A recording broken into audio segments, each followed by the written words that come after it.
I've learned how important road safety is. I know that large trucks need more time and room to stop. That's why I always hang back and follow other vehicles at a safe distance. Everyone can help keep our roads safe. Next time you're driving, always give trucks extra space when you merge in front of them. Share the road safely. Learn how at www.sharetheroadsafely.gov. Farming is dangerous. There's us. We work around it and we live around it every day, and we just become decent around us. We go through safety training and, we try and do these things to make sure accidents don't happen, but you just never know. There are so many farmers that I think take for granted all of the underground utilities that are there. You don't want to hit a gas pipe because that's your life. The other part of it is if you hit certain things, you're liable for it. I mean, we kind of know what's out here, but all at the same time, you just always call. Farm Safe 811 starts with installing drain tile or doing any sort of digging. Always call 811 and wait for any underground lines to be marked and have the depth confirmed. But if a line does get damaged, go somewhere safe and safety in the back of your mind. Just stay humble. Go to farmsafe811.org.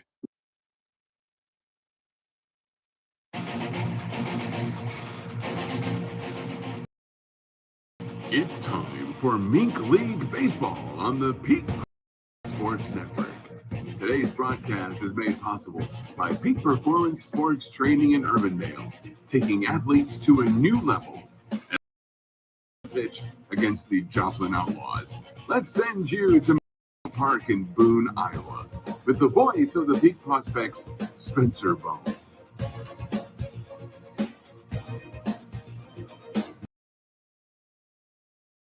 A gorgeous afternoon in Boone, Iowa, as the Peak Prospects try to avenge a 6-2 loss last night against the Joplin Outlaws. We're just moments away from first pitch here at Memorial Park, about an hour northwest of Des Moines, Iowa. Spencer Bone with you here on the Peak Prospects Sports Network. And tonight, as of right now, we are live on both Mixlr and YouTube. If you're listening on Mixlr but would like to watch, I have posted the link in the chat. And if you are watching on YouTube but have to go somewhere in your car and would like to listen, the link is in the description. This is the Peak Prospects Sports Network. Today's broadcast made possible in part by Peak Performance, providing the most advanced speed, strength, conditioning philosophies, and training for individuals of all disciplines and levels, from youth through professional. Peak Performance, taking athletes to a new level. Give them a call at 515-577-7901. If you have a pen and paper, that's 515-577-7901. Or you can visit them on the web at peakperformancesportstraining.com. Nobody scored for the first 5 innings yesterday, but in the top of the 6th, Joplin began at scoring runs, scored 1, 4, and 1 in the 6th, 7th, and 8th. Des Moines did score 2 runs in the bottom of the 8th, but it wasn't enough, and they fell 6-2. But that being said, this team's been on a run lately, though, as we look at how they've done since the 0-5 start. They've won right, and I've been told that their doubleheader against Nevada a few days ago will be considered forfeit wins. We will see if those are posted on the Mink League's live stats website, and if they are, they will be counted as such. So that's what I've been told for the time being. But this team is on fire, having won 7 of their last 9 outright. And the big question is, can they overcome the pitching of Joplin tonight? Last night, the Outlaws pitched about 15 strikeouts, give or take, and defensively shut out the Peak Prospects. We'll be back in just a couple of minutes. First pitch is heading your way. We'll have your starting lineups, your game time weather, and your first pitch on the Peak Prospects Sports Network. What is dedication? My daughter is biological and my son is adopted. I love them both so much. From the morning when you wake up to putting them to bed at night, and every moment in between. I think a parent's job is to protect our children, but also prepare them for the world so they become good, kind human beings. That's dedication. Find out more at fatherhood.gov. Brought to you by the U.S. Department of Health and Human Services. Unlike other health concerns, mental illness is not always easy to see. Depression won't show up on an eye chart, and you won't find PTSD by looking at a thermometer. Sorting out a mental health concern takes professional diagnosis and treatment. Anxiety won't just go away under a bandage. If you are alone, call 1-800-662-HELP for free and referral. Learn more at samhsa.gov/support. I'm Fuad Revez, a home builder. Did you know there's a deadly, invisible radioactive gas that can seep into homes from underground? It's radon. Breathing radon can cause lung cancer. So protect your family. Talk to your builder. Tell them you want a healthier, safer, radon-resistant home. Learn more. Visit the EPA at epa.gov/radon. That's epa.gov/radon.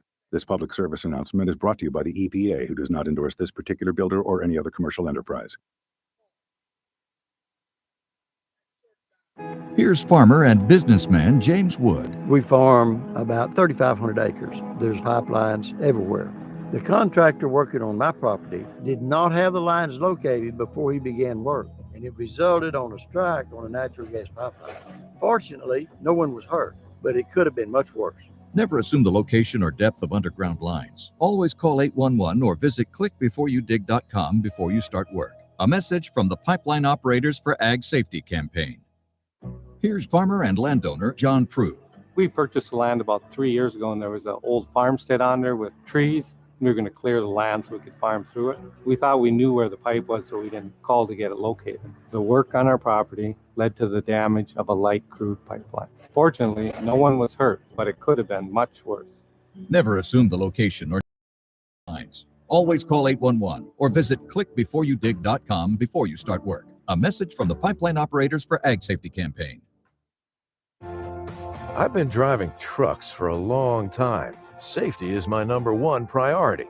I know that my truck has huge blind spots. Remember to check my mirrors often for smaller vehicles. Everyone can help keep our roads safe. Next time you're behind the wheel, try to avoid lingering in those blind spots. It can be dangerous. Let's all plan to share the road safely. Learn how at www.sharetheroadsafely.gov. Hey, hon, what you doing with your phone? Taking pictures? No, I'm asking it questions. Like what? Hey, Bobo, do flowers have best friends? I'm sorry. I'm afraid I don't know that. Hey, follow me. I want to show you something. Look, flowers do have best friends. Whoa. Some answers can only be found in nature. Discover the unsearchable. Visit discovertheforest.org to find a trail near you. Brought to you by the United States Forest Service and the Ad Council.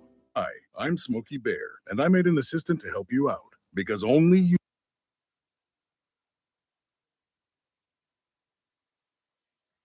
Text and whatever. Just don't text and drive. Visit StopTextsStopWrecks.org. A message from the National Highway Traffic Safety Administration and the Ad Council. You're listening to Mink on the Peak Prospects Sports Network. Live in Boone, Iowa, it's time for First Pitch. 1, 2, 3,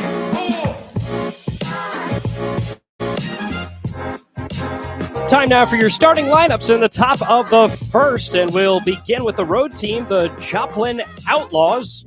Batting first will be the catcher, Joe Riccio. Batting second and playing at second base will be Siracusa. Batting third and playing in right field, Garrett Chun. Batting fourth and playing in center field, Carson Carpenter. Batting fifth and playing at shortstop will be Casey Yamauchi. Batting sixth and playing at third base will be Michael Long. Batting seventh, playing in left field, Sam Fagan. Batting eighth and playing at the designated hitter position, Cody Min. And batting ninth and playing at first base, Jordan Sheridan. For the Peak Prospects, the Des Moines Peak Prospects, the home team today, pitching is Theo Jed. Catching is Rocky Lutz. First, second, and third, Nick George, Taichi Nakao, and Eli Collins. Your shortstop is Leighton Jenkins. And left to right in the outfield, Dylan Bangs, Bryce Hall, and Chad Herrera. Joplin is coached by Gonzalo Gonzalez, assisted by Caleb Carr, Austin Bonell, and Mason Bass. The Peak Prospects are coached by Carl Fensroy, assisted by Blake Peterson and Aaron Eshelman. Spencer Bone with you here on this gorgeous afternoon in Boone, Iowa. Temperature about 86 degrees with a humidity of 32%. And we are ready to play ball. The first pitch is on the way, goes up the middle for strike one. So an 0-1 count from Jed. Again, the batter is Joe Riccio, today's starting catcher. And the leadoff hitter as he bats it foul, 0-2. Des Moines fell yesterday 6-2. Very quick game through the first 5 innings. Nobody scored until the 6th. The starting pitcher yesterday, Drew Kahn, pitched a no-hitter through 5, I believe. Here's the 0-2. Check swing. Goes backwards. 1 ball, 2 strikes.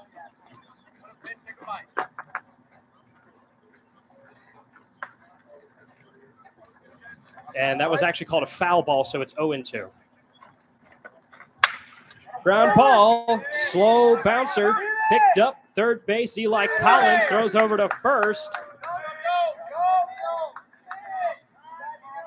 And not in time.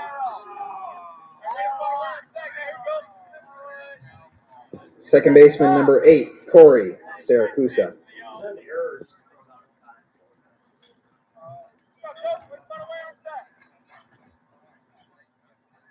So we'll go ahead, score that one error. Riccio advancing to first.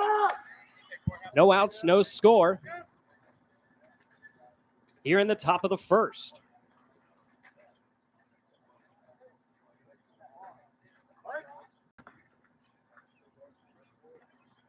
And it's Corey Siracusa to the plate, and he takes strike one, 0-1.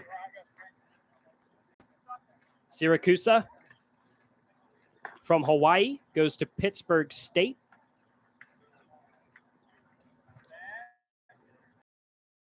Not Pittsburgh State in Pittsburgh, Pennsylvania, which is just known as Pitt or Pittsburgh. 1 ball, 1 strike.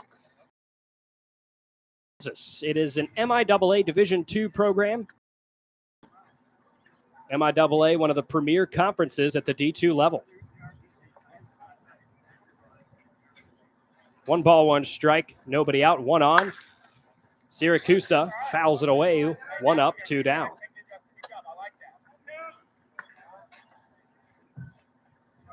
Riccio, the runner on first.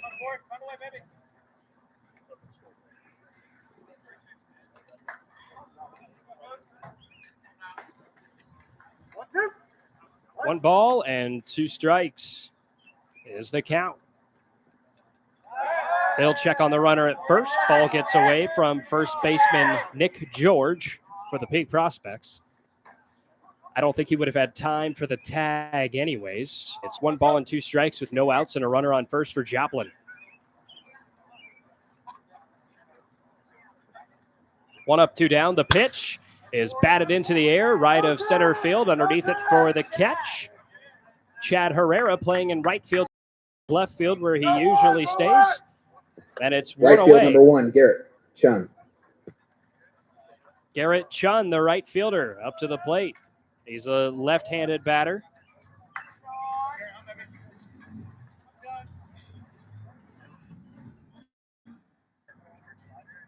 No score, 1 out, and a runner on first. First pitch misses, ball 1.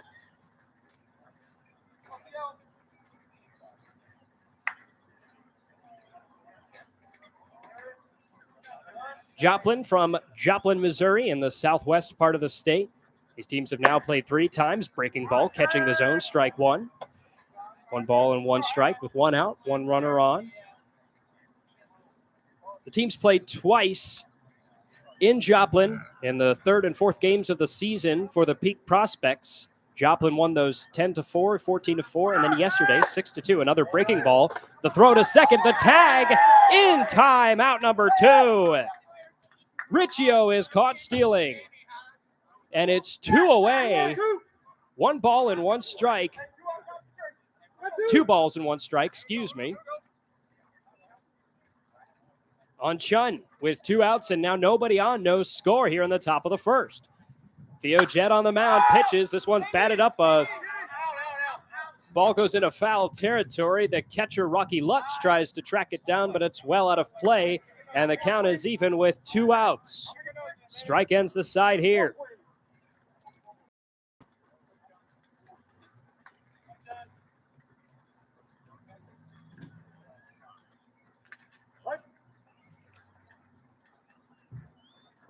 The pitch into the air behind home plate and fouled away.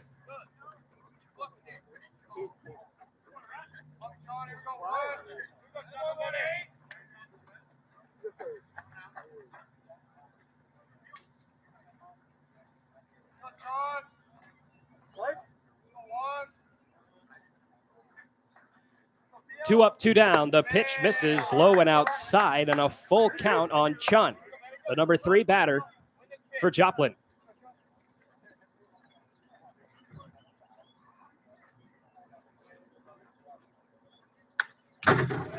Fouled back. Count stays full.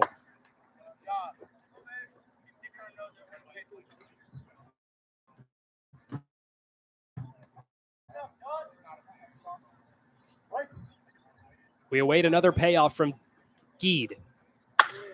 Ground ball hits the gap between second and third. No, it's picked up. Collins, the third baseman. The throw to first is in time. What a beautiful diving save on the ground out from third baseman Eli Collins. The side is retired. 3 up, 3 down, including a caught stealing play. And we head to the bottom of the first after this. No score here in Boone. Farming is dangerous. There's dangers all around us. We work around it and we live around it every day. And we just become desensitized to what's around us. We go through safety training and, we try and do these things to make sure accidents don't happen. You just never know. There are so many farmers that I think take for granted all of the underground utilities that are there. You don't want to hit a gas pipe because that's your life. The other part of it is if you hit certain things, you're liable for it. I mean, Time now for your starting lineups for the bottom of the first inning for the Des Moines Peak Prospects. Leading off will be number 3 playing at second base, Taichi Nakao. Second batter playing in center field, number 4, Bryce Hall. Third batter playing at the shortstop position, number 5, Leighton Jenkins. Batting fourth, playing at first base, number 19, Nick George. Batting fifth, playing third base, number 9, Eli Collins. Batting sixth, playing catcher, number 2, Rocky Lutz. Batting seventh and playing in left field, number 15, Dylan Bangs. Batting eighth and playing at the designated hitter position, number 25, Hunter Eichhoff. And batting ninth, playing in right field, number 7, Chad Herrera. Your outfield defensively for Joplin. Your pitcher is James Yamasaki. Catcher is Joe Riccio. First, second, and third, Jordan Sheridan. Siracusa will be at second. Third baseman is Michael Long. Shortstop is Casey Yamauchi. And outfield left to right, Sam Fagan, Carson Carpenter, and Garrett Chun. And pardon me, that's Corey Siracusa at second base for Joplin.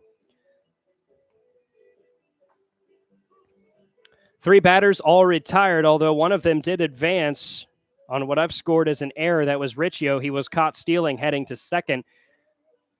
Overall, a solid defensive effort from the Peak Prospects in the top of the first. The big question is, can they get their bats going today? That was the struggle yesterday, as the fantastic pitching performance of this Joplin team. There were about 15 strikeouts or so yesterday defensively. Here's Taichi Nakao, the native of New Zealand, up to the plate. Right-handed batter for the Peak Prospects. Score is tied at 0 here in the bottom of the first. Nobody on and nobody out for the Peak Prospects. The first pitch to Nakao is outside, but it catches the zone. Strike one. Nakao, freshman season at Southeastern Community College. just finished that. He's had 2 hits on the year. 1-1 is the count.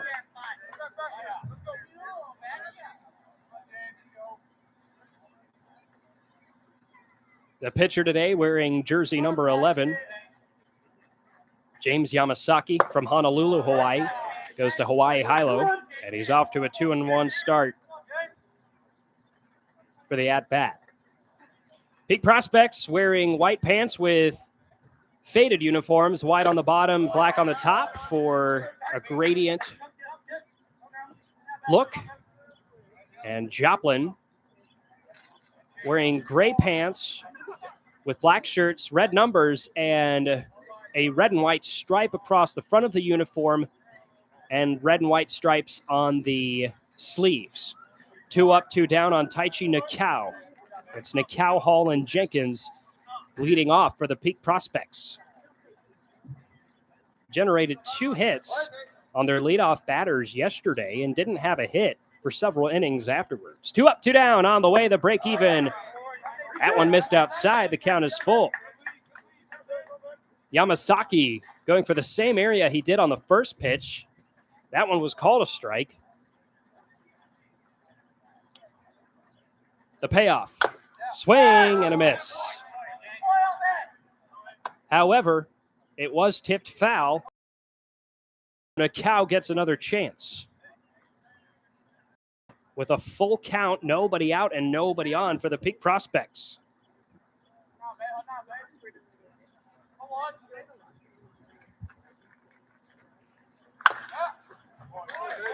Fouled again.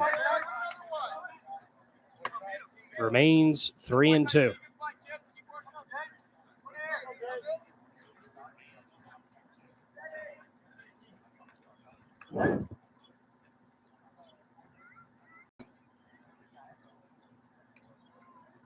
The payoff.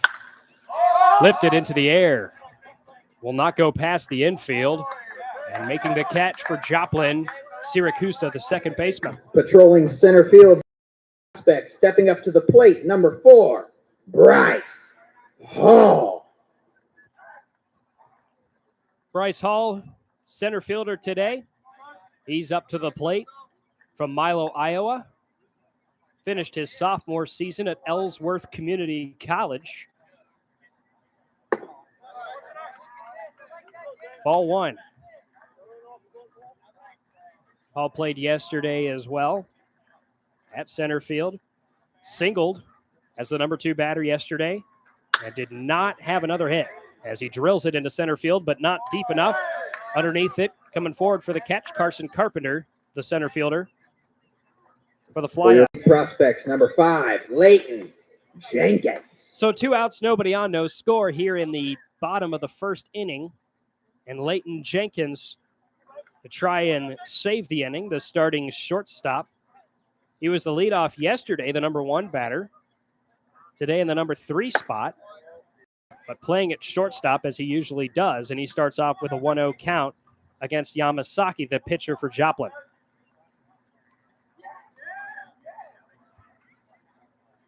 The 1-0. Ground ball thrown from third. Michael Long throws across to Jordan Sheridan at first. Ground out is complete.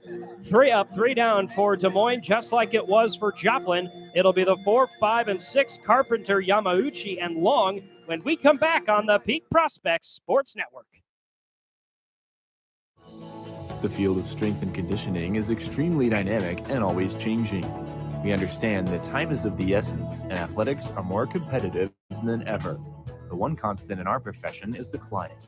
Our number 1 goal at Peak Performance is to make each and every individual stronger, faster, and more powerful in whatever sport or fitness level they choose to participate in. We take pride in offering both personal and team instruction, attention to the smallest details, and challenging the positive and encouraging environment. The sport-specific training regimens are preventative in nature.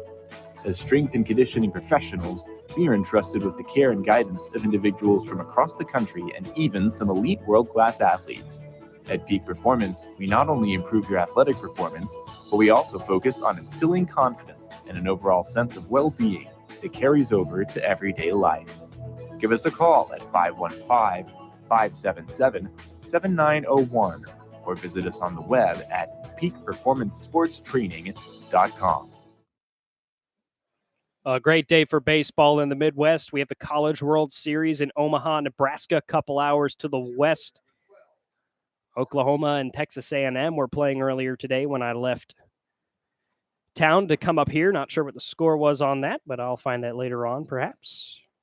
Scoreless here in the top of the second, and up to the plate for Joplin will be the 4, 5, and 6, Carpenter, Yamauchi, and Long. Theo Geed remains on the mound for the Peak Prospects, starts out with a 1-0 count. Geed from Southwest Minnesota State University, 5 appearances on the year, pitched in 17 2/3. 19 strikeouts, 9.68 strikeouts per 9 innings. He does have an ERA of 6.62 on the year as he is off to a 2-1 count. Carson Carpenter, the center fielder for Joplin at the plate right now. The pitch, low and outside, 3 up, 1 down. Hitters count for Carpenter.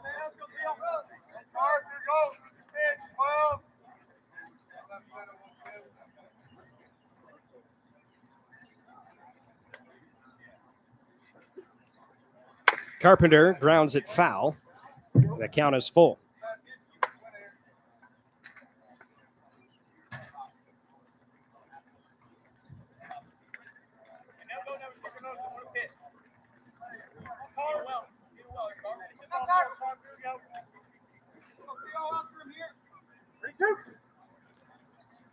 Three balls and 2 strikes. The pitch is on the way. Check swing. And I believe that one clipped the zone as that is strike. Shortstop, number 4. First Casey strikeout pitched by Yamauchi. Jed. Yamauchi to the plate. With 1 out. He's playing at shortstop today. He did play yesterday as well. He was the leadoff batter, also played at shortstop. Despite the offensive efficiency late in the game, Yamauchi went 0 for 5 yesterday. He's off to a 1-0 start in the at-bat against Geed. Popped up into foul territory, right of home plate. Rocky Lutz underneath it makes the catch for the out. A foul out, 2 outs quickly, following a strikeout and a foul Third out. baseman, And number 9. no on, scoreless in the top of the second. And Michael Long, the third baseman, will head up to the plate for the first time today. Did not play yesterday. On the season, he's had 31 at-bats, batting .258. As he watches ball 1, it's 1-0. Michael Long from Ellisville, Missouri. He's at Central Missouri. 2-0 is the count. Central Missouri, that's a powerhouse. Division II MIAA. They've won championships in multiple sports. And that one catches the inside part of the zone for strike 1. 2 balls and 1 strike with 2 outs and nobody on, no score here in the top of the second. Peak Prospects have a couple Central Missouri commits. Hayden Hansen, swing and a miss, strike 2. Hayden Hansen and Jonah Walker are the UCM commits for the Peak Prospects.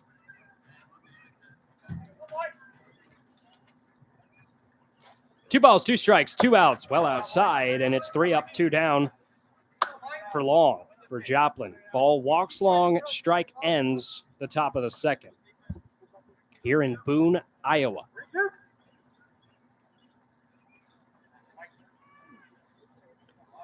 Geed with the payoff is on the way. Swing and a miss.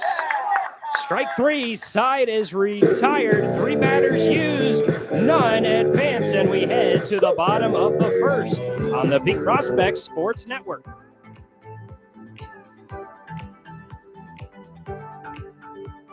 Here's farmer and landowner John Prue. We purchased land about 3 years ago, and there was an old farmstead on there with trees. We were going to clear the land so we could farm through it. We thought we knew where the pipe was, so we didn't call to get it located. The work on our property led to the damage of a light crude pipeline. Fortunately, no one was hurt, but it could have been much worse. Never assume the location or depth of underground lines. Always call 811 or visit clickbeforeyoudig.com before you start work. A message from the Pipeline Operators for Ag Safety campaign. Here's farmer and businessman. Hey, hon, what you doing with your phone? Taking pictures? No, I'm asking it questions. Like what? Hey, Bobo, do flowers have best friends? I'm sorry. I'm afraid I don't. Hey, follow me. I want to show you something. Look, flowers do have best friends. Whoa. Some answers can only be found in nature. Discover the unsearchable. Visit discovertheforest.org to find a trail near you. Brought to you by the United States Forest Service and the Ad Council. No score heading into the bottom of the second. Both teams have used 3 batters in each of their frames as we head to the 4, 5, and 6 for the Des Moines Peak prospects. George, Collins, and Lutz. Nick George, who is playing on first base today, heads up to the plate. He pinch hit yesterday.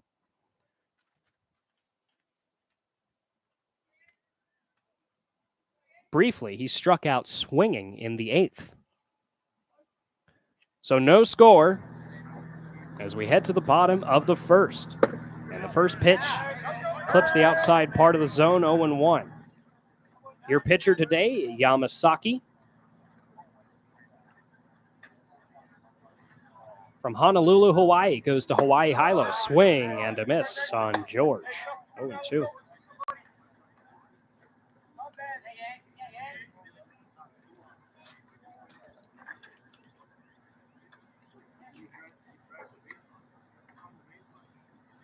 No balls, 2 strikes, no outs, and nobody on.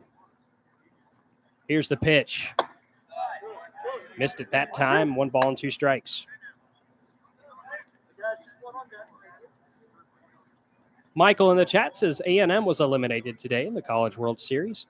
I could have looked it up, but it was easier to scroll over and look at his comment. Ground ball, takes a high bounce. It is caught. Second baseman Siracusa throws over to Sheridan at first for the out. So 4-3 ground out, retires George. Collins up to the plate. Up to the plate for the prospects. Collins. Ole Miss and Arkansas are the other team playing out in Omaha today.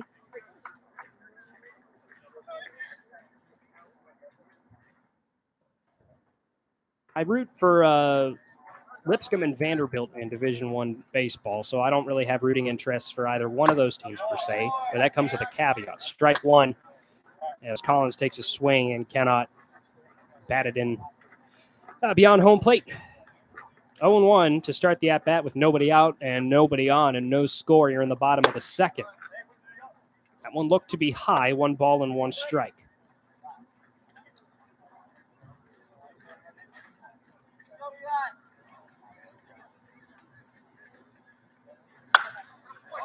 Batted up into the air, beyond the foul line at right field. First baseman Jordan Sheridan underneath it for the catch. Catcher number 2, 2 Rocky outs. Lutz. No score. And Rocky Lutz up to the plate, the number 6 batter and the catcher.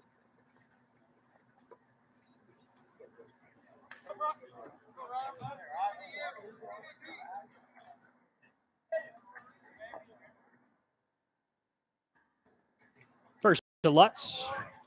Swings and cannot connect. 0-1. Arkansas is up 2-1 on the top of the 5th, by the way. 0-2.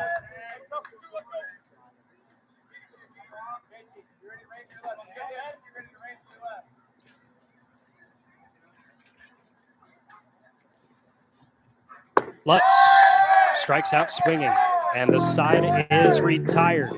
Des Moines and Joplin, much like yesterday, in a quick early battle, trying to see who can break the defense first. Heading into the top of the 3rd. To protect her home and family in a disaster, Karen was willing to wade through water, mud, and insurance paperwork. Yeah, I can do this. You go, Karen! By simply understanding and updating what her insurance covers and doesn't cover now, she'll be better prepared no matter when disaster strikes. Learn other simple ways to protect your home and family before a natural disaster at ready.gov. That's ready. Message from FEMA and the Ad Council. Unlike other health concerns, mental illness is not always easy to see. Depression won't show up on an eye chart, and you won't find PTSD by looking at a thermometer. Sorting out a mental health concern takes professional diagnosis and treatment. Anxiety won't just go away under a bandage. If you or a loved one has a mental health concern, call 1-800-662-HELP for free and confidential information and treatment referral. Learn more at samhsa.gov/support. No score heading into the top of the third. The 7, 8, and 9 Fagin, Min, and Sheridan for Joplin. No hits for either team today either. Assuming that whoever keeps the official score does not score the advancement to first base on Riccio a hit. I have it scored as an error. But yeah, Arkansas is up 2-1 against Ole Miss. Andy in the chat says all ranked teams have been eliminated from the College World Series. How about that? You love to see it. But I'm kind of pulling for Arkansas in this game because I lived in Arkansas for 4 months. I had a chance to interact with some Razorbacks fans. So just from that perspective of having lived there, I wouldn't mind seeing Arkansas make it to the title game.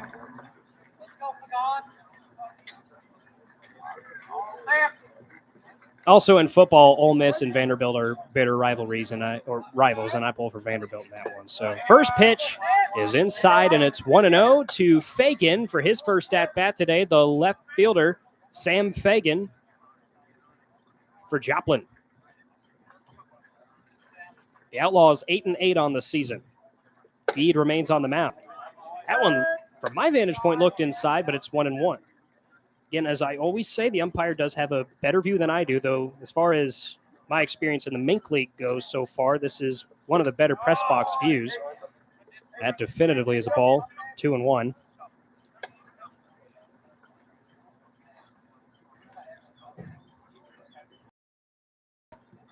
Hey, how about that, though? All ranked teams gone. Swing. And a no-go for Fagin.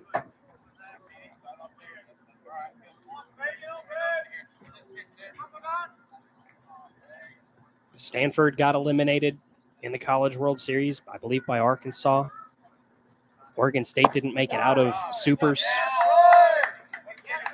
And on the play, Fagin hit by the pitch and heads to first base.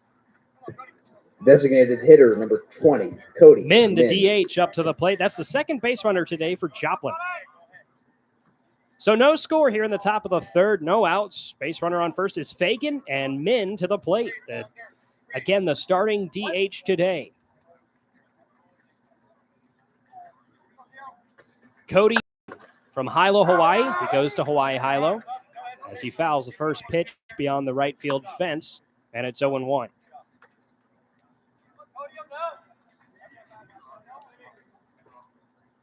$19 at-bats on the season. He's batting .368. He's had 7 hits. He's also scored 7 runs as he bats this one beyond foul territory, and it's 0-2.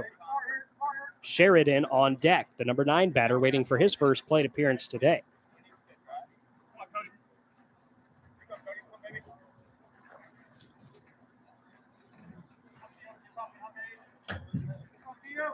The number 1 team, Tennessee, in the College World Series was also eliminated, and as somebody who roots for Vanderbilt, that made me happy.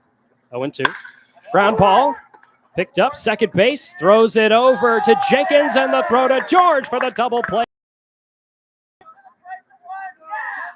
So once again, a base runner on first. Number 16, Jordan. Much like, and they get him out to empty the bases. Still scoreless in the top of the third, 2 outs.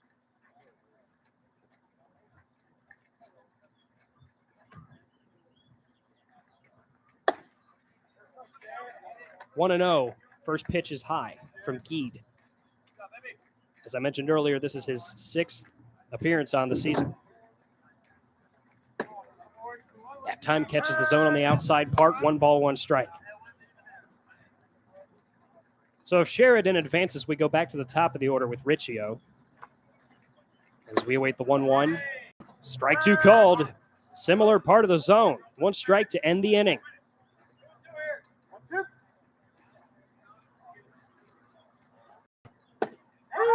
That one is called. Strike 3 on the outside part of the strike zone. Sheridan strikes out looking. We have not used more than 3 batters per side still here on the Peak Prospects Sports Network. Scoreless as we go to the bottom of the 3rd.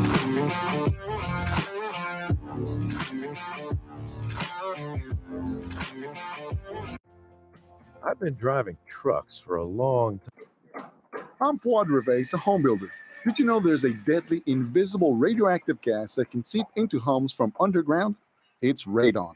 Breathing radon can cause lung cancer. So protect your family. Talk to your builder. Tell them you want a healthier, safer, radon-resistant home. Learn more. Visit the EPA at epa.gov/radon. That's epa.gov/radon. This public service announcement is brought to you by the EPA, who does not endorse this particular builder or any other commercial enterprise. I drive my bus in a busy city. That's why road safety is so important to me. I know that I must slow down and be extra careful when I make a wide turn. Buses need more room than cars. Everyone can help keep our roads safe. Next time you're driving, remember to give buses plenty of time and space to finish turning before driving ahead. Let's all plan to share the road safely. Learn how at www.sharetheroadsafely.gov.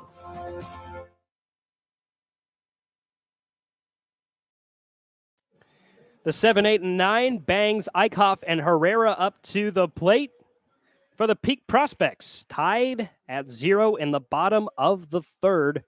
Live on the Peak Prospects Sports Network on Mixlr and YouTube. If you'd like to watch the stream tonight, head over to the chat area on Mixlr for the link.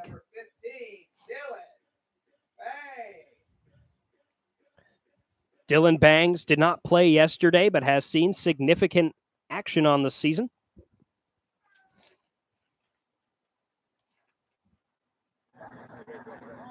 He's starting today in left field. Tied at 0, bottom of the 3rd. Nobody on and nobody out. The pitch to Bangs. Called strike 1. On the outside part.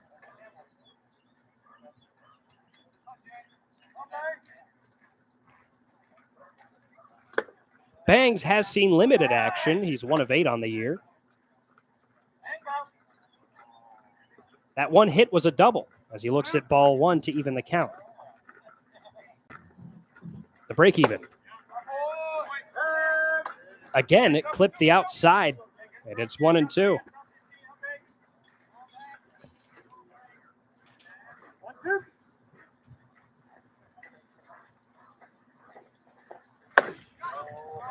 Just outside this time. Count is even at 2-2. Bangs is from Boone, so be curious if he walked to today's game. Goes to Southwest Iowa Community College. Swing and a miss. Bangs is retired. Number 25, Hunter Eichhoff. Hunter Eichhoff to the plate, the DH. He didn't play yesterday either. He's had 7 at-bats on the year with 2 hits. He's had 2 RBIs. Also walked once on the season, and he's 1 for 1 stolen bases. No score in the bottom of the 3rd. 1 out, nobody on for the Des Moines Peak Prospects. As we await the pitch, it's high and up over the glove of Riccio. From the pitcher, Yamasaki, the starting pitcher today for Joplin. Fouled back in a 1-1 count on Hunter Eichhoff. Herrera is the next batter for Des Moines.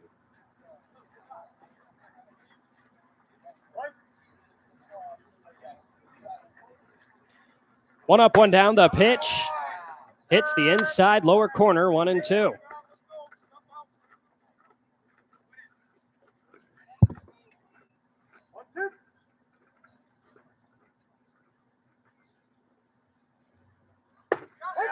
Strike three called, lower part of the strike zone once again. And Stepping up to the Eichhoff plate, struck right out fielder looking number 7, to Chad. make that consecutive strikeouts for James Yamasaki from Hawaii Hilo.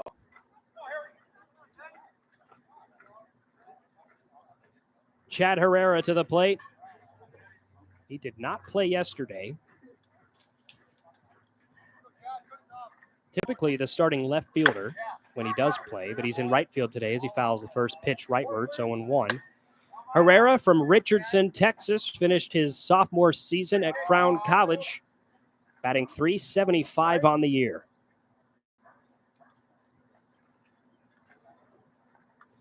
He's off to an 0-1 start with nobody on, and the score tied at 0. Away from the zone this time, it's 1 ball and 1 strike. Definitely outside, may have been a bit high as well. 1 up, 1 down, the pitch. Outside, 2-1. 2 outs.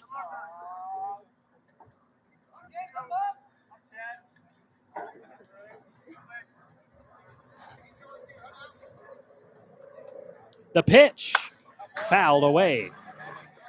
2 balls, 2 strikes, 2 outs.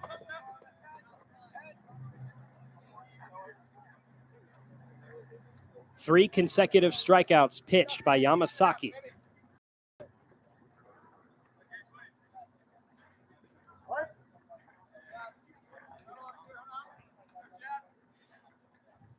The break even.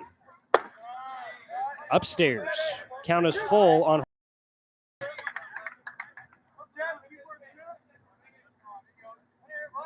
Both teams trying for their first run today. Here in the bottom of the third. The payoff. Herrera checks his swing, went through the side of the zone. That is 4 consecutive strikeouts pitched by James Yamasaki. Nobody has engineered a hit today, and we head to the 1, 2, and 3. Riccio, Siracusa, and Chun, after this on the Peak Sports Network. Wake up and text. Text and eat. Text and meet up with a friend you haven't seen in forever. Hi. Oh, hey. Text and complain that they're on their phone the whole time. Text and listen to them complain that you're on your phone the whole time. Text and whatever.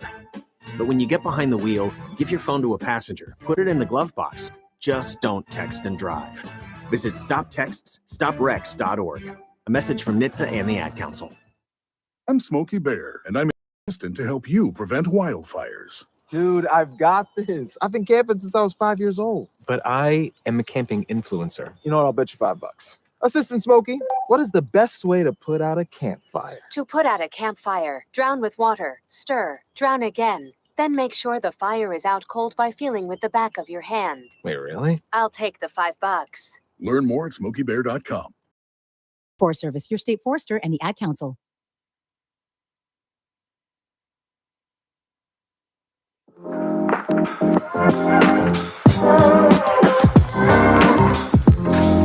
Top of the fourth here in Boone, Iowa. An offensive snooze fest. 0-0 is the score. There have been no hits today for either team. And a similar start to yesterday. We head back to the top of the order. Joplin's had 2 base runners today. They've both been taken out, one on a caught stealing play back in the first, and then one on a double play in the previous inning. Theo Geed remains on the mound, and the first pitch is tipped back by Riccio of Joplin, and it's 0-1.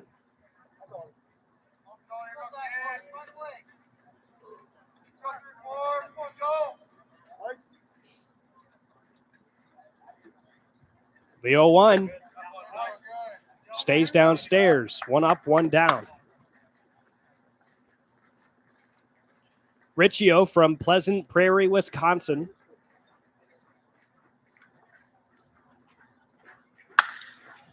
And this one is drilled into left field, and it goes over the wall for a home run.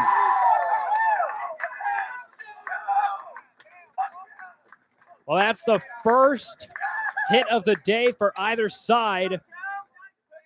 and it's 1-0 in the top of the fourth for Joplin. Second baseman, number 8, Corey Siracusa.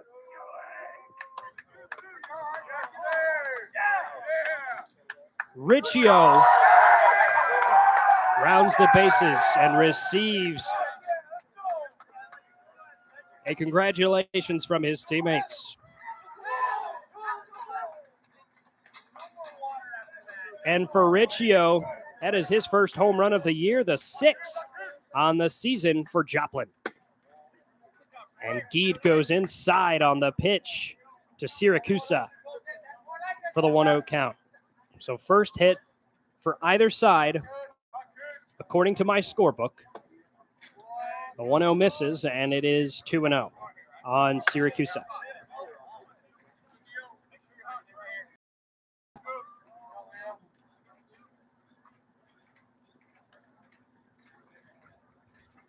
Two up, none down, the pitch.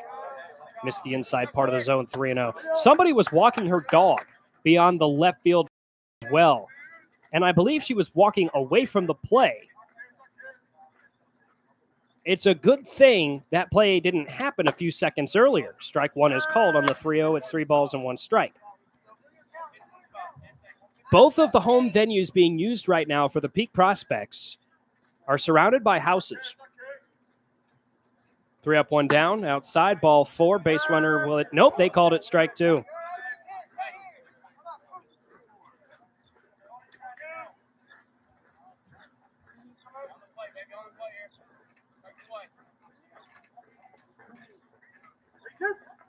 Three up, 2 down. This will be the first time he's used more than 3 batters. And Siracusa gets a free trip to first. Either he was hit or it was ball 4. Doesn't matter. Right fielder, number 1, Garrett Shun. Garrett Shun. Following the home run from Riccio. No outs and Siracusa on first. 1-0 Joplin in the top of the 4th inning. And this might be the point where your game slows down a little bit. Geed with the pitch. Outside, it's 1-0.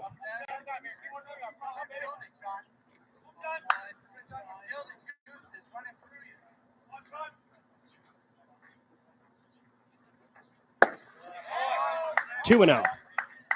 We were in Rippey last week for a home game against Clarinda. 5 home runs hit by the Peak Prospects in that one. And the one to right field, which is 266 at the pole, bounced off of somebody's garage across the street. Here goes the 2-0. Clipped the outside part of the zone on the left-handed batter, Chun, for strike 1. It's 2-1.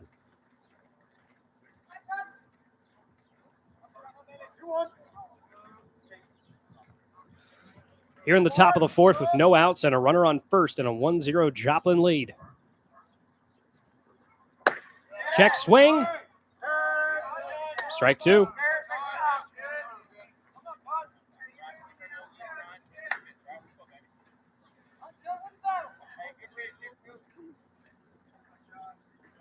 We await the 2-2. Outside, 3 up, 2 down.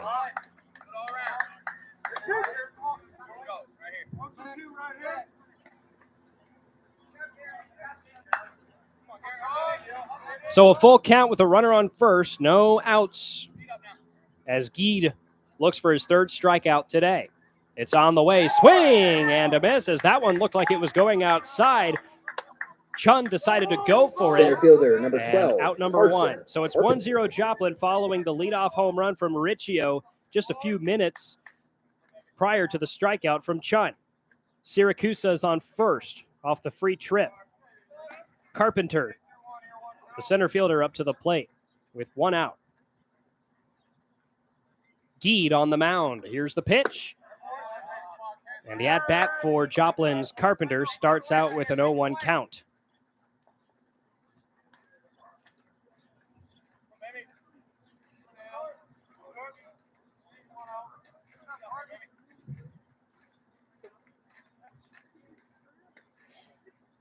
The 0-1 from Gee is lifted. Shallow left field. The left fielder bangs underneath it for the catch and the fly out on the play. So 2 outs. Shortstop, number 4, Casey Yamamuchi. Runner remains on first, Siracusa, and Yamamuchi to the plate after fouling to the right fielder back in the second. The right-handed hitter with 2 outs and a runner on first. Joplin up 1-0 here in the top of the fourth. As we await the pitch from Geed. Instead, they'll check on the runner at Siracusa. Makes it standing.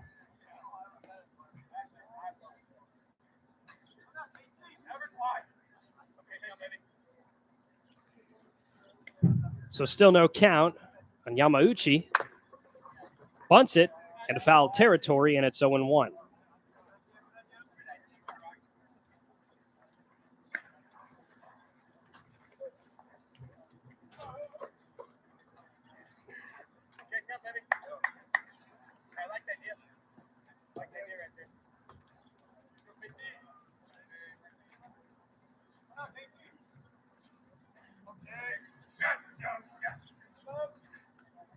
Count is 0-1 with a runner on first.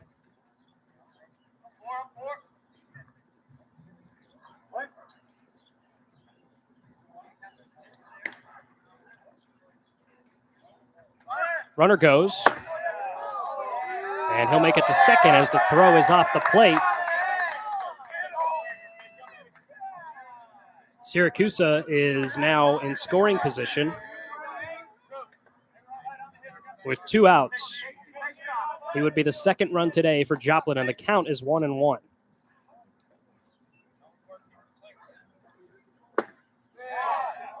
Strike 2 called.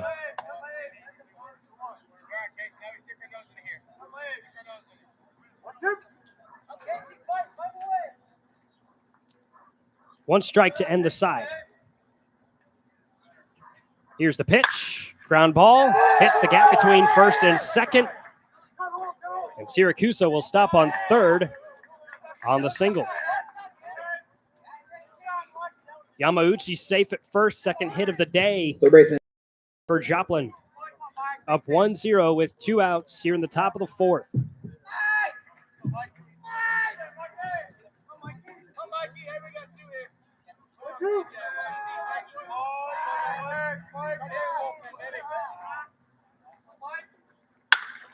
Fly ball left field. Bangs goes back for it. Won't have a chance. 3-run home run, and it's 4-0 Joplin. Long. The starting third baseman with the play.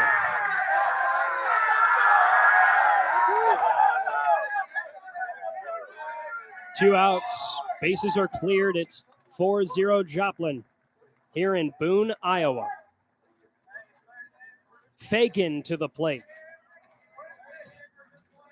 Geed remains on the mound for the Peak Prospects. Number 21, Sam Fagan.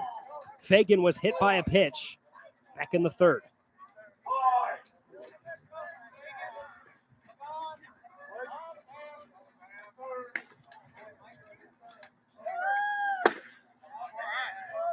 Caught the outside part of the zone, and it is 0-1.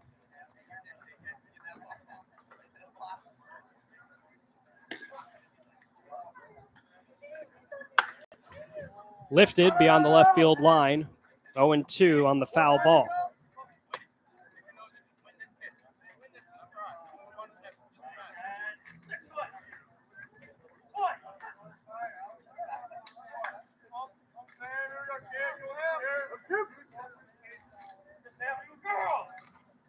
The 0-2 from Geed. Short ground ball. Third baseman Collins picks it up. The throw to George is in time at first for the 5-3 ground out. The side is retired, but 2 home runs, generating 4 runs. And Joplin leads this one 4-0, heading of the fourth on the Peak Prospects Sports Network. Neil Armstrong waited 6 hours and 39 minutes to step onto the surface of the moon. Jackie Robinson waited 20 months to play his first game with the Brooklyn Dodgers. And even DiCaprio had to wait 22 years to win an Oscar. You can wait until your destination. Don't text and drive. Visit StopTextStopWrecks.org. A message brought to you by the National Highway Traffic Safety Administration, Project Yellow Light, and the Ad Council. Hi, I'm Smokey Bear, and I made an assistant to help you out, because only you can prevent wildfires. Hey, Assistant Smokey Bear, call me Papa Bear, because I'm grilling up dinner. Do you get it? Yes, good job. So, what should I do with all these coals? Don't just toss them out. Put them in a metal container because those embers can start a wildfire. I understand. The stakes are high. Ha, ha, ha, ha. Learn more at smokeybear.com. Brought to you by the U.S. Forest Service, your state forester, and the Ad Council.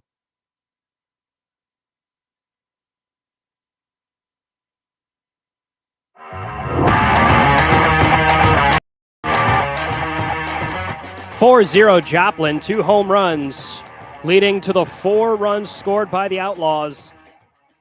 And Taichi Nakao to the plate for the Peak Prospects, who do not have a hit today, trying to avoid losing more than one game in a row since the 0-5 start to the season.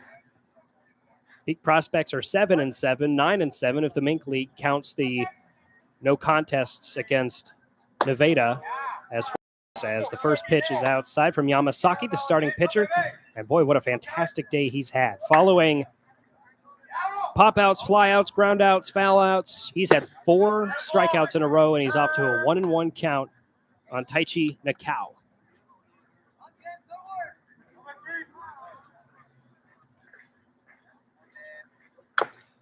Grounded foul, 1-2.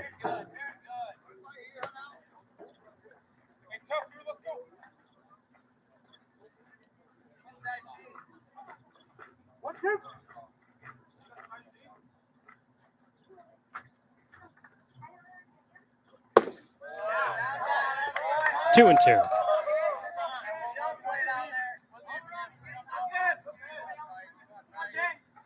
No outs and nobody on the Peak Prospects looking for their first run today. The break even. Line into left field. This will drop for the first hit of the day as it goes towards the warning track. Nakao rounds first, and he'll make it to second sliding. So no, and the leadoff Stepping double. Up to the plate, center fielder, number 4, Bryce Hall. Bryce Hall to the plate.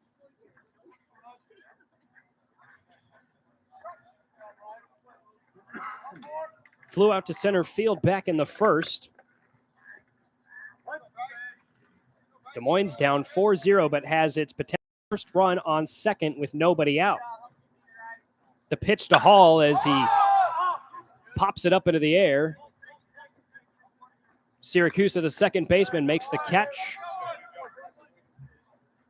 So we still have a runner on second with 1 out. Shortstop, number 5, Leighton Jenkins.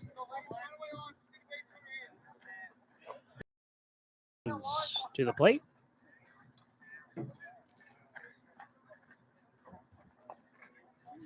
Grounded out to end the first inning. Here's the pitch. As that one stays inside, it's 1-0.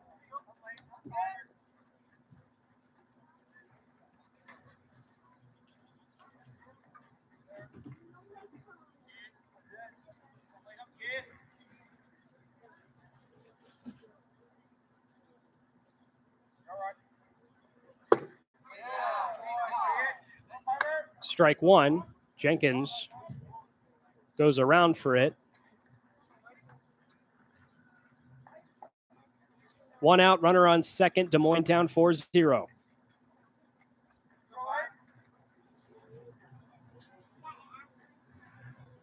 Here's the 1-1.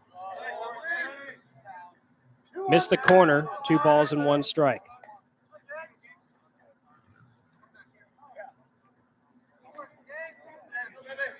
And for Taichi Nakao, that was his 3rd hit of the season. 2 up, 1 down, 1 out. as we await the pitch from Yamasaki to Jenkins.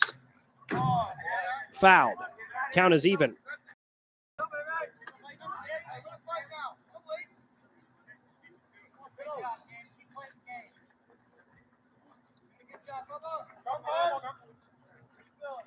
Eight o'clock p.m. the local time in Boone.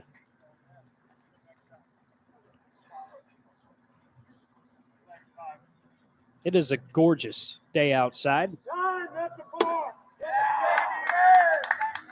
And they called a balk. Taichi Nakao makes it to third on the balk from Yamasaki. So he's 90 feet away from the first run for the Peak Prospects, who, after being shut out completely, no hits in the first three, now have a runner on third from a double and a balk. 2-2 to Jenkins on the way, and he tips it back foul. Had a chance to meet Leighton Jenkins' dad yesterday.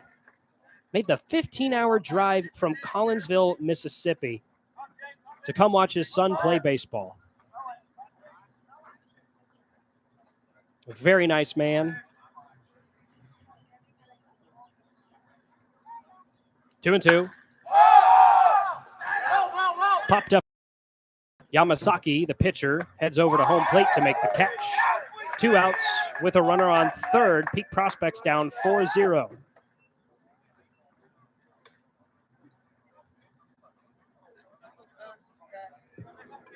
First baseman, number 19, Nick George. George grounded out to start the bottom of the second, and he's to the plate.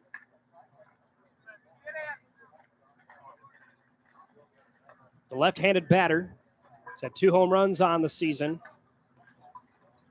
1 in St. Joseph and 1 in Rippey.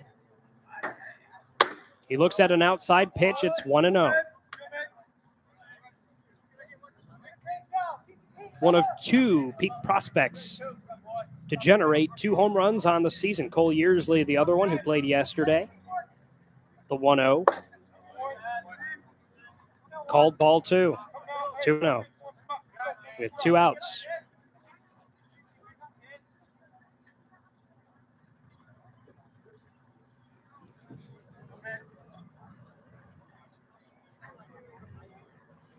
The 2-0, George lines it into center field, and Taichi Nakao scores from third. And the Peak Prospects are on the board, down 4-1 on the RBI single with 2 outs from George.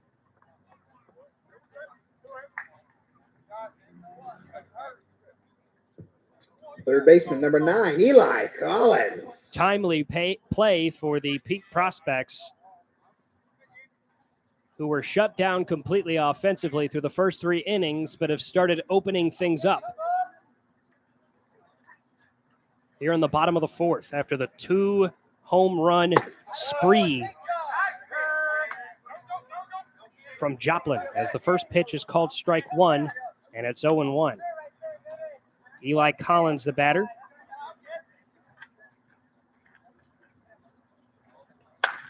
Fouls it away, 0-2 with 2 outs. Strike ends the side, with Des Moines down by 3 now.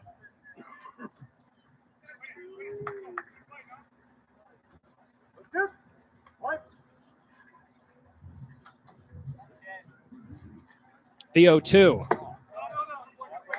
Outside, 1-2.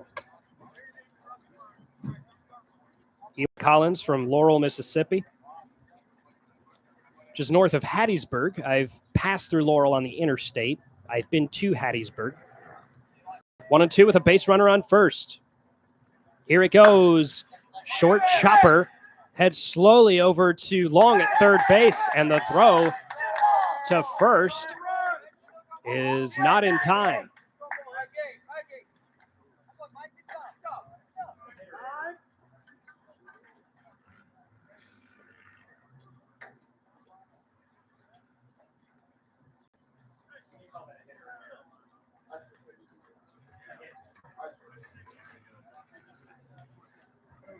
Base hit for Eli Collins. He's on first. George is on second. We do have a mound conference for Joplin. 2 outs right now. Des Moines down 4-1. Scored its first run on an RBI single from George. The conference Catcher number 2, Rocky Lutz. has concluded. Rocky Lutz to the plate. He struck out to end the second. He's got runners on first and second. After no hits through the first 3, Des Moines has had 3 in the bottom of the 4th against starting pitcher Yamasaki. The pitch. Breaking ball caught the zone, strike 1.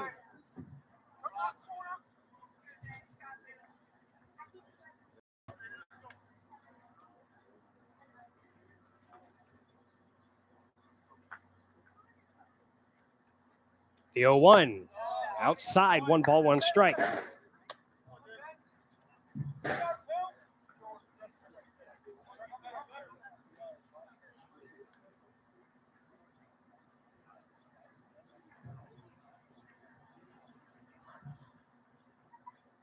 The 1-1.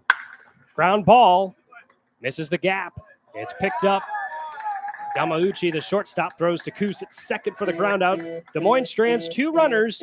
However, does have a 4-1 deficit following the RBI single that sent Nakao home. We'll be back in just a moment on the Peak Prospects Sports Network.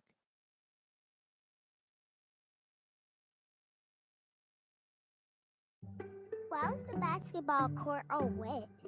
Because the players kept dribbling on it. The dad joke. Corny, grown, but also one of the simplest ways to share a moment with your kids. What did the fellow say when he dropped his son off at school? Bye, son. So take a moment to make your kid laugh, because dad jokes rule. Make your kid laugh today. Go to fatherhood.gov. Brought to you by the U.S. Department of Health and Human Services and the Ad Council.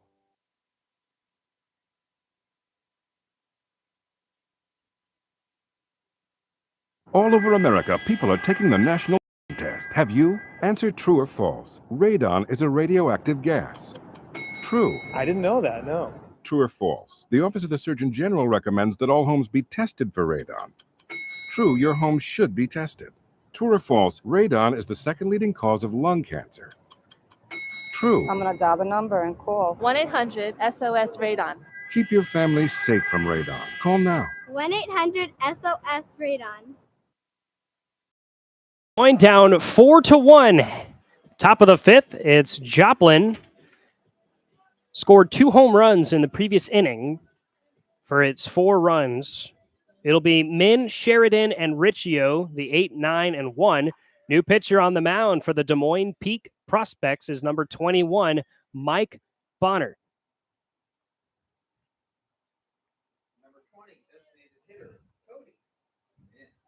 Native of Des Moines, Iowa, from Coe College. This will be his 7th appearance on the year. Has a 1-1 win-loss record, has pitched in 10 2/3, 9 strikeouts. And the first pitch to the leadoff batter is lifted short, shallow left field. And the left fielder bangs, makes the catch for the out. So Min, the designated hitter, is retired. We head to the bottom of the order, Jordan. Sheridan.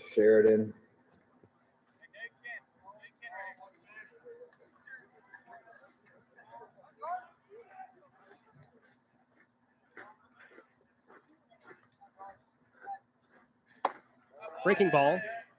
Missed outside, 1-0. 4-1 lead for Joplin. All runs in this game scored in the 4th. The pitch from Bonner. Missed it low, 2-0.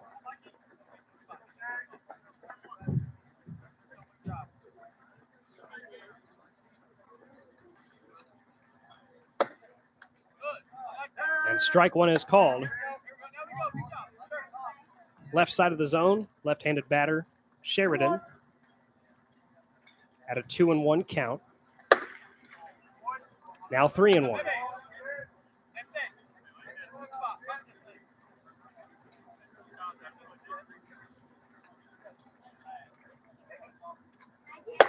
Upstairs, ball 4. Number 34, Joe Riccio.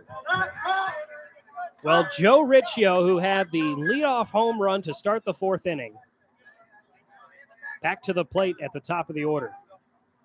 Joplin leads 4-1 as Sheridan walks to first. There's one out right now here in the top of the 5th inning.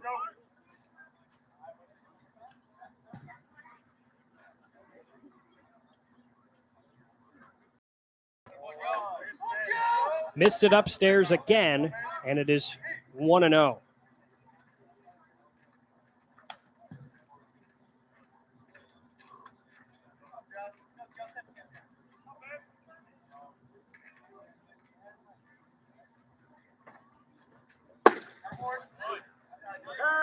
Strike 1-1.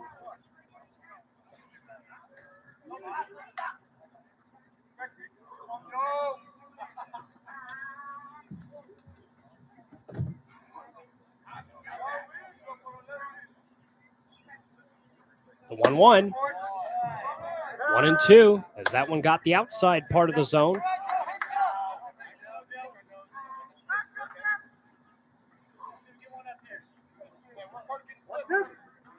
One out, runner on first. Bonner, the pitch, grounded foul to keep the count at 1-2. It's our first pitching change today. Bonner in to start the top of the 5th.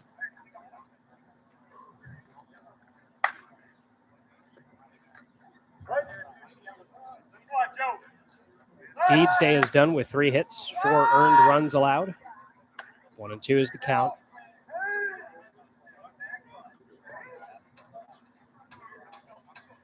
They checked on the runner at first, but he's safe. Riccio at the plate, Sheridan on first. The 1-2 is fouled back.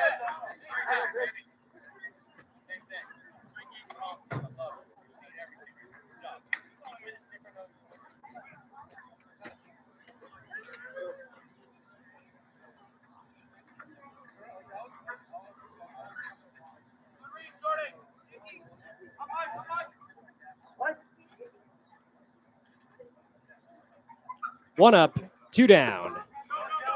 Pitch goes low into the dirt. Runner does not advance, and it's 2 balls and 2 strikes on Riccio. And friends, good news is the sun is not making the picture dark today, at least not for me from my viewpoint. So it looks like we can see things a little bit better. And I did not make any lighting changes. The camera's just a bit lower today. Fouled away to keep the count at 2-2. I thought there would be a glare again today, but it must be this angle. There doesn't seem to be too much of one. There has been a little bit of a glare in right field, but hopefully that trend will continue as the sun sets. 8:13 p.m. is the local time on our 2nd day of summer. 2-2, 1 out. Joplin's up 4-1 in the top of the 5th. And at the plate is Riccio for Joplin. And as the 2-2 is upstairs, 3-2.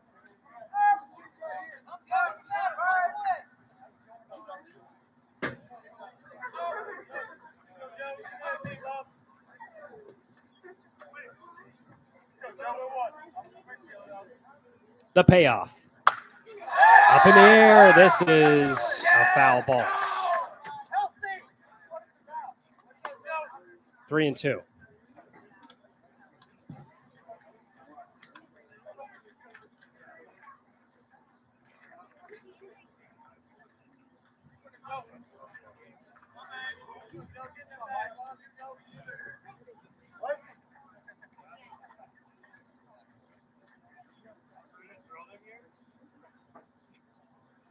Three and two. Ground ball. Double play attempt. Second throw not in time. So Riccio advances on the fielder's choice, but Sheridan is retired at second. Second baseman, number 8, Corey Siracusa. Corey Siracusa to the plate. He was awarded a free trip to first, either on a hit by pitch or a walk.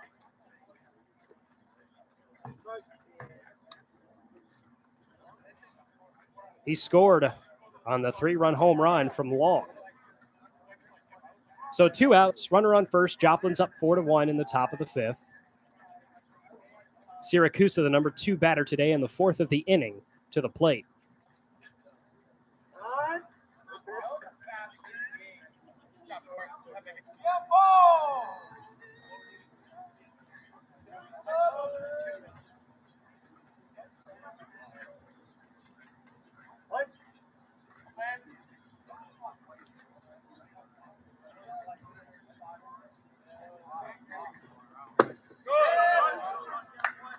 Downstairs, 1 ball, no strikes.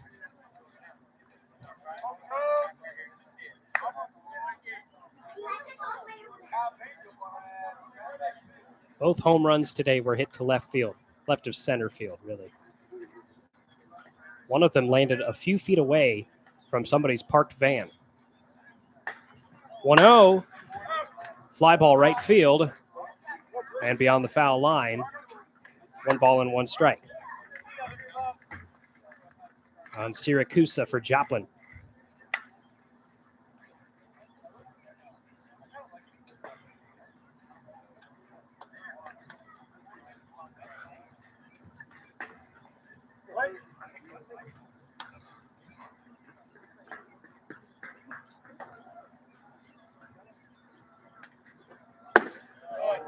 The 1-1 misses.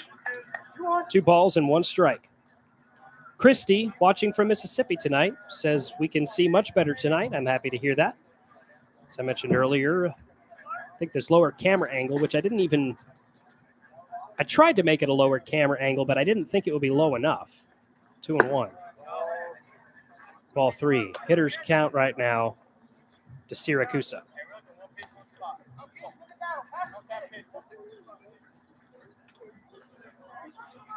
Des Moines has 2 players from Mississippi, Eli Collins, Leighton Jenkins. They're both playing next to each other at the 5 and 6 spots. Here's the pitch. Line to left field. It drops for a base hit.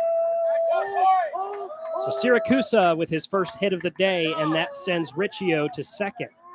So runners on first and second for Joplin. The Outlaws lead 4-1 here in the top Number of the 1, 5th. right fielder, Garrett. 4th hit today for Joplin. A reminder, we do have a new pitcher entered the game in the top of this inning. That's Mike Bonner. Assistant coach Blake Peterson will head up to the mound for a conference alongside Rocky Lutz and third baseman Eli Collins. Lutz is your catcher.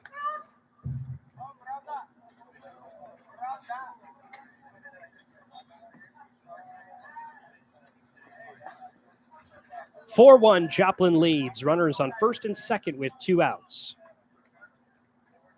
Still some sunshine here in Boone.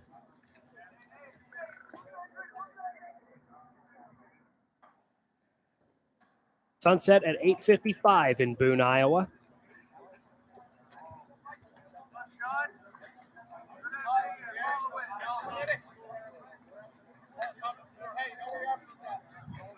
Bonner on the mound.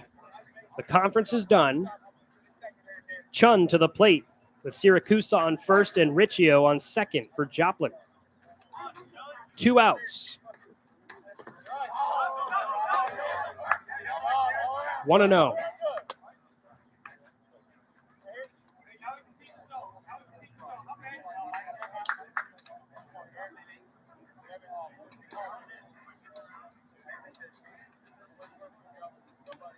Chun, left-handed batter. Swings, drives it right of center field, and underneath it, slowing down, making the catch, Chad Herrera.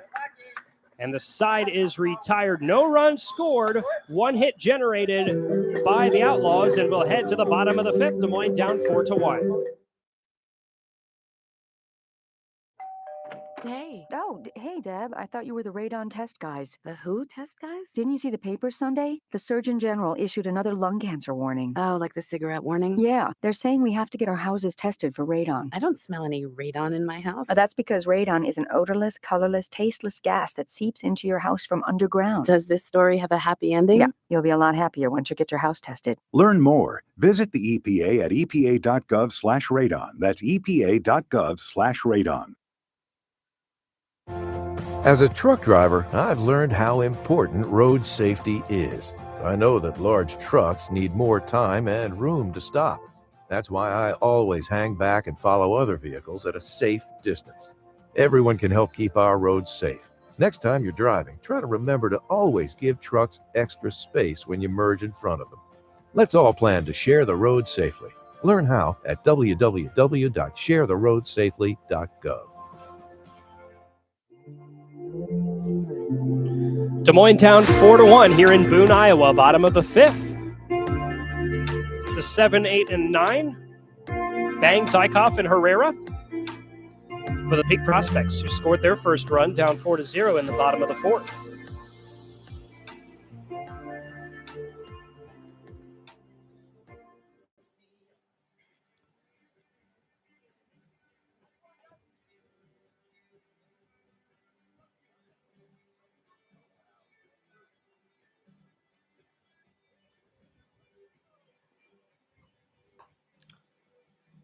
Joplin still has its starting pitcher, Yamasaki.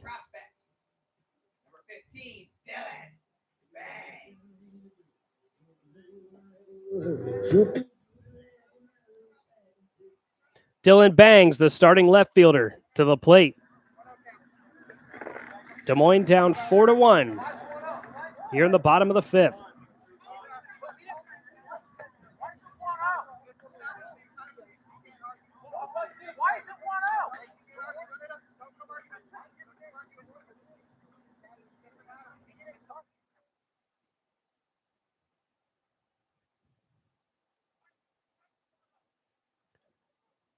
I think the coach just got thrown out. He was arguing, and he is in the umpire's face right now.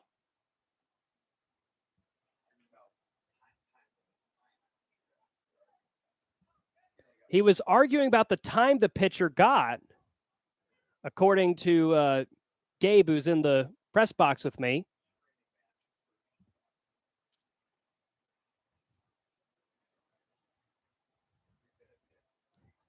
And he's been ejected.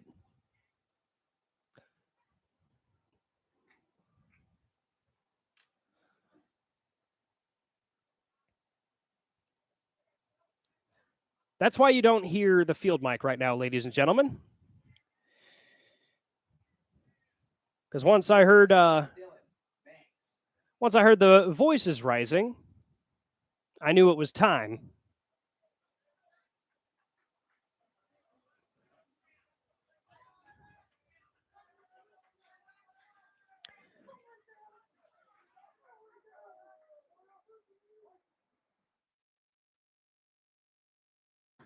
We play ball. The first pitch goes by catcher Riccio. It's 1-0 on Dylan Banks.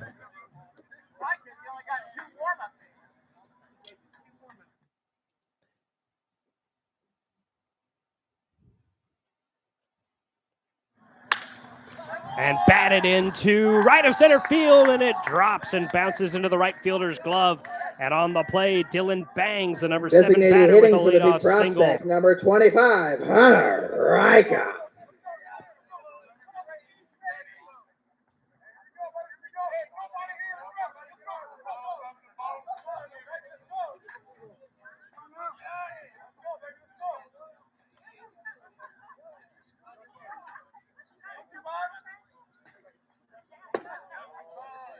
The first pitch misses, and it's 1-0.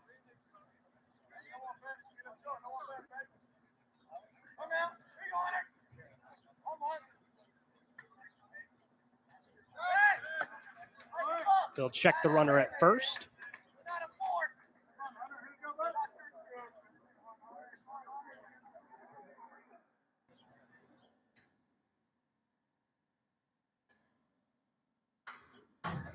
Fouled back, 1-1. So Des Moines down 4-1.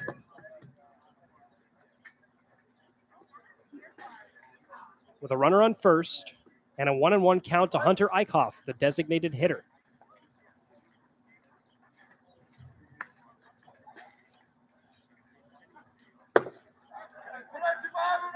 Two and one.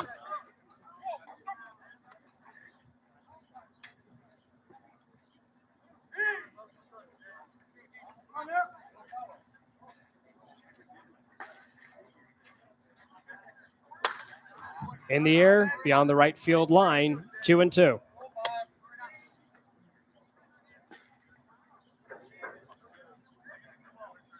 And for Dylan Bangs, that was his second hit of the year.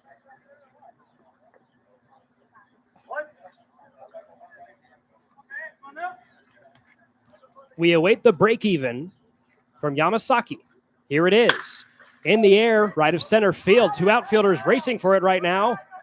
And coming up with it on the play, Garrett Chun for the out. Dylan Bangs will retreat back to first. Patrolling right field for your Des Moines Peak prospects, number 7, Chad Herrera. And Chad Herrera to the plate after Eichhoff flies out. Herrera at the bottom of the order, the number 3 batter for the inning, and the right fielder. 4-1, Des Moines is down with a runner on first in the bottom of the 5th. Here's the pitch. And this one in the air to left field on a blooper, and it drops. Runners on first and second. 2 base hits in the inning for the Peak Prospects. They didn't have any hits in the first 3 innings. They've now had 5, a double and 4 singles. Familiar face, your leadoff hitter, number 3, Taichi Nakao. And speaking of the double, Taichi Nakao to the plate with runners on first and second and 1 out, and Des Moines down 4-1. We had a coaching ejection moments ago to start the bottom of the 5th against Joplin. The pitch. Nakao watches it sail high, 1-0.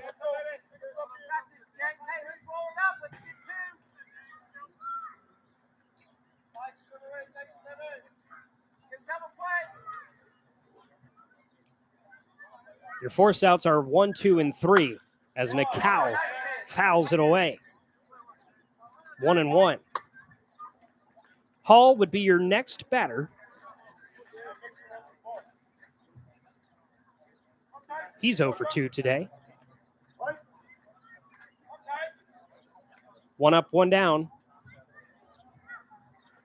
The pitch. In the air on the pop-up. Stays in the infield. Third baseman Michael Long makes the catch for the out. Center fielder, number 4, Bryce Hall. So we've had 2 singles today. The leadoff from Bangs, or I should say 2 singles in the inning. Dylan Bangs with the leadoff, and then Herrera 2 batters later. They're on first and second. Herrera on first, Bangs on second. Des Moines is down 4-1, 2 outs in the bottom of the 5th. Bryce Hall to the plate as he takes the first pitch high, 1-0. Yamasaki had 4 consecutive pitches, 1 to end the second, 3 in the third. 4 consecutive strikeouts, I should say, as Hall fouls it away, 1-1. And those types of foul balls are why when you park here at Memorial Park, you park as far away from the field as you can. So I park off of 19th Street, which does border Memorial Park, but there's a field between the baseball field and the street. Upstairs, 2-1.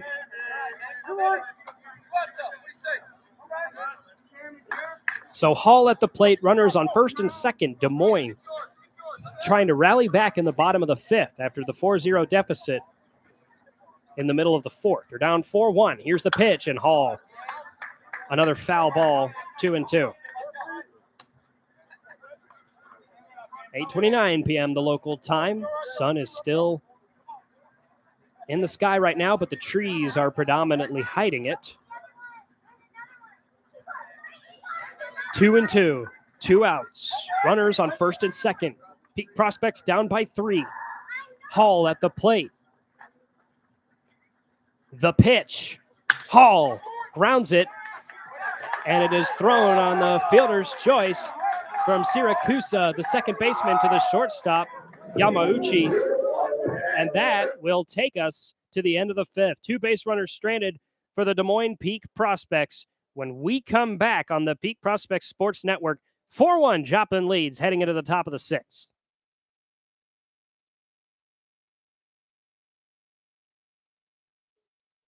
What is dedication? My daughter is biological and my son is adopted. I love them both so much. From the morning when you wake up to putting them to bed at night and every moment in between. I think a parent's job is to protect our children, but also prepare them for the world so they become good, kind human beings. That's dedication. Find out more at fatherhood.gov. Brought to you by the U.S. Department of Health and Human Services and the Ad Council. Unlike other health concerns, mental illness is not always easy to see. Depression won't show up on an eye chart, and you won't find PTSD by looking at a thermometer. Sorting out a mental health concern takes professional diagnosis and treatment. Anxiety won't just go away under a bandage. If you or a loved one has a mental health concern, call 1-800-662-HELP for free and confidential information and treatment referral. Learn more at samhsa.gov/support. 4-1 Joplin leads, top of the 6th. Carson Carpenter to the plate for the leadoff batter, the number 4 batter today. It's the 4, 5, and 6. Carpenter, Yamauchi, and Long for Joplin. Outlaws scored 4 runs in the top of the 4th, all of their 4 runs. 1 on a solo home run and 1 on a 3-run home run, both to the left of center field. And strike 1 is called on the outside part of the zone against the left-handed batter, Carpenter.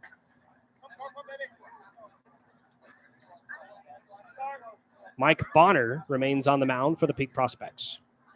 Outside, 1 ball, 1 strike.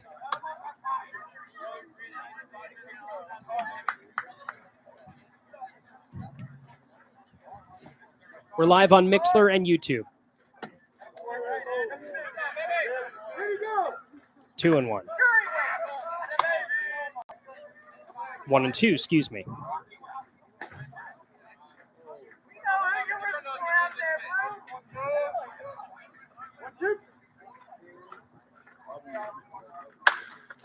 Fly ball left field.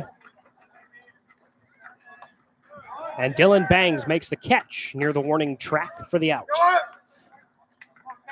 Shortstop number 4, Casey Yamauchi. Yamauchi to the plate. 1 out, nobody on. Joplin up 4-1.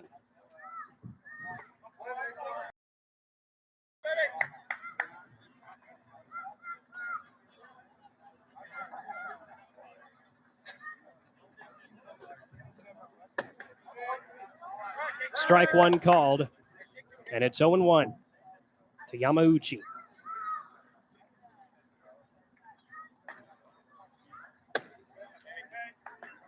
The pitch, ball.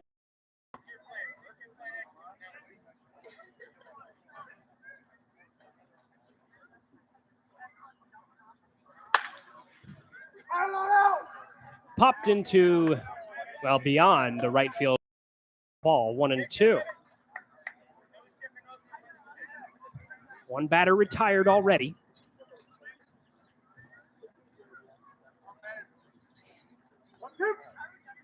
Nobody on. The pitch. Fly ball, shallow right field. This one may go beyond the foul line. It will, and the catch is made out of right field by Chad Herrera.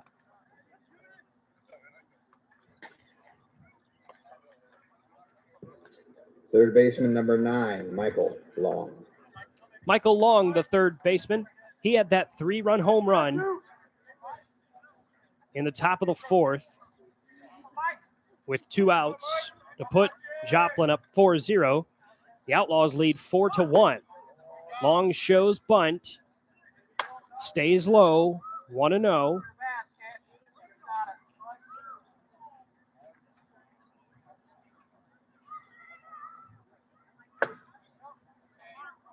The pitch, 2-0.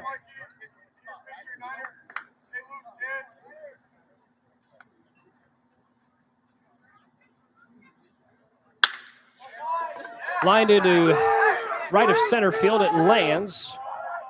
This will be at least a single. Long has time to run to second, and he reaches second base standing on the 2-out double.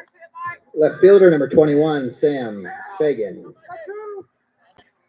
So 2 outs, runner on second for Joplin, leading 4-1. Sam Fagan to the mound. The plate, pardon me.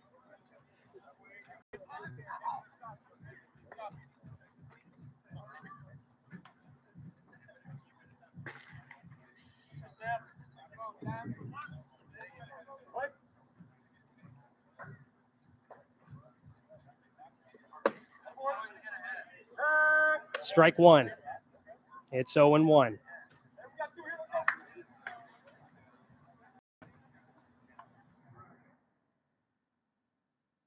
Two outs with a runner on second for Joplin. Mike Bonner, the second pitcher used today for the Peak Prospects, goes inside on the pitch, 1-1.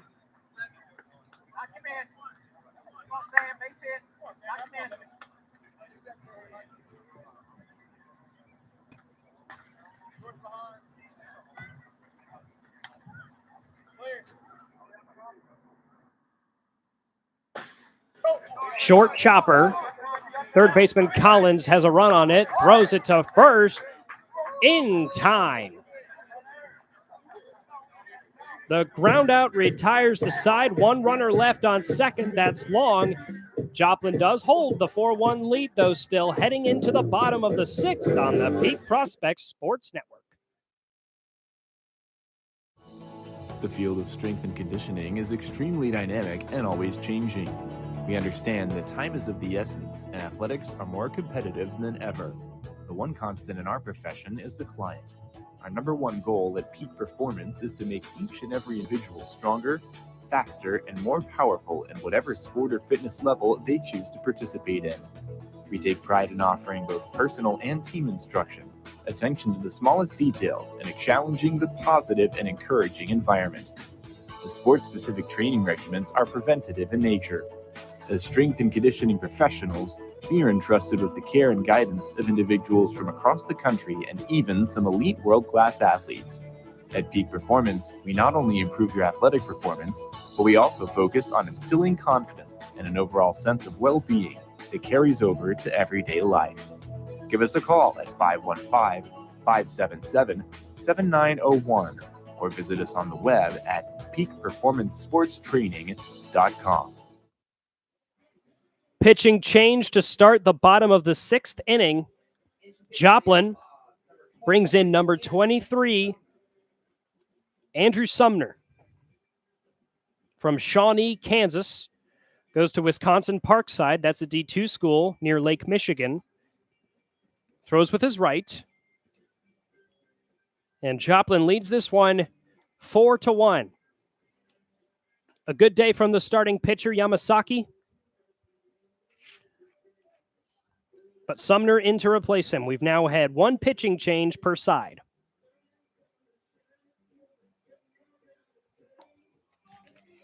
For the Peak Prospects, the 3, 4, and 5, Jenkins, George, and Collins will lead off.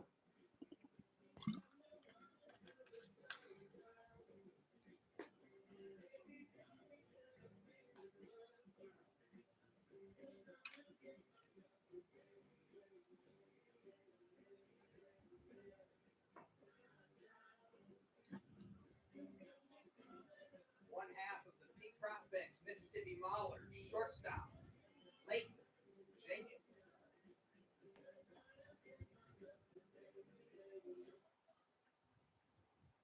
Leighton Jenkins heads to the plate. Des Moines is down 4-1, had runners on first and second in the previous inning. They were down 6-0 after the top of the eighth yesterday. Managed to put on 2 runs in the bottom of the eighth. And against a new pitcher who throws a sidearm inside 1-0. Let's see what the Peak Prospects can do here. Jenkins 0 for 2 today. He's had a ground out and a pop out. The 1-0. Ground ball picked up by the first baseman, Sheridan. He turns around and throws it to Sumner, the pitcher, for the force out. The Canadian cleanup, number 19, Nick George. George to the plate for Des Moines. Had the RBI single in the fourth. That scored Taichi Nakao from third.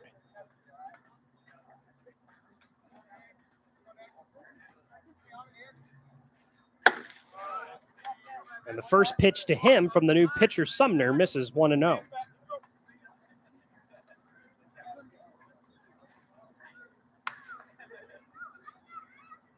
This is Sumner's fifth appearance this year, outside 2-0.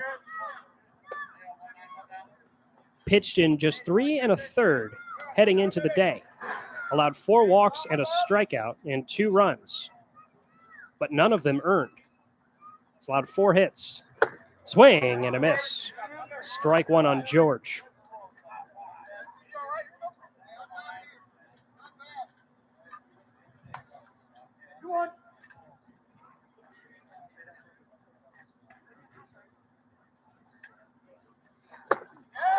George, once again, goes around for strike 2.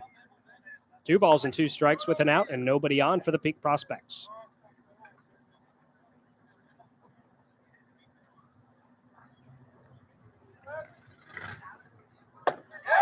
And the pitch catches the upstairs part of the zone for strike 3.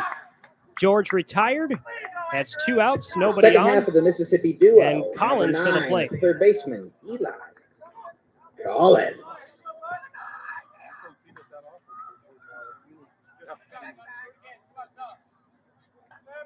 Collins, 1 for 2 today, a foul out and a single from Laurel, Mississippi. Both he and Jenkins played at East Central this spring. Breaking ball, strike 1.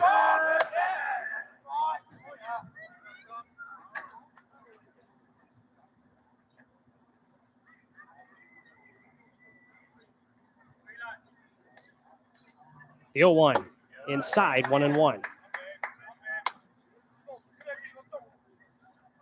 Sumner appears to have a bit of a sidearm motion with his pitch.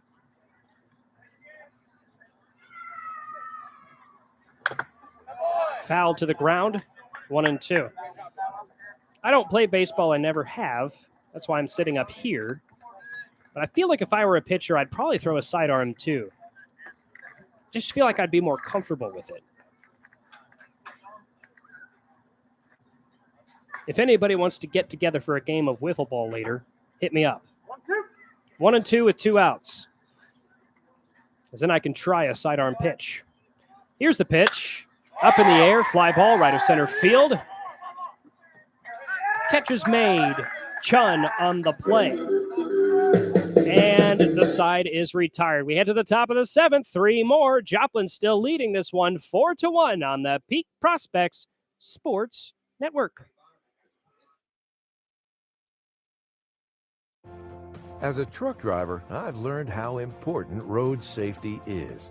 I know that large trucks need more time and room to stop. That's why I always hang back and follow other vehicles at a safe distance. Everyone can help keep our roads safe. Next time you're driving, try to remember to always give trucks extra space when you merge in front of them. Let's all plan to share the road safely. Learn how at www.sharetheroadsafely.gov. I'm just texting him back. I'm just posting a story. I'm just changing my phone. I'm just... No. When it comes to distracted driving, just don't.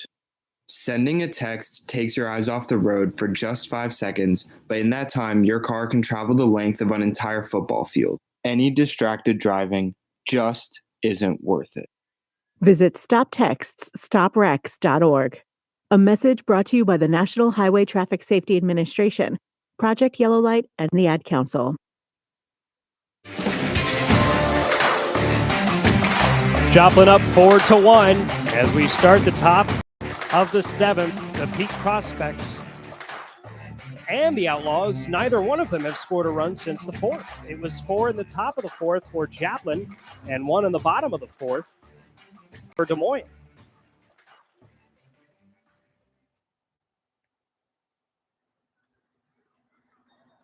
It'll be Min, Sheridan, and Riccio to the plate.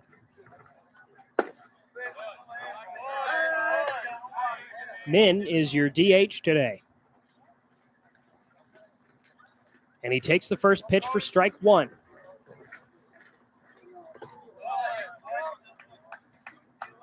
One and one.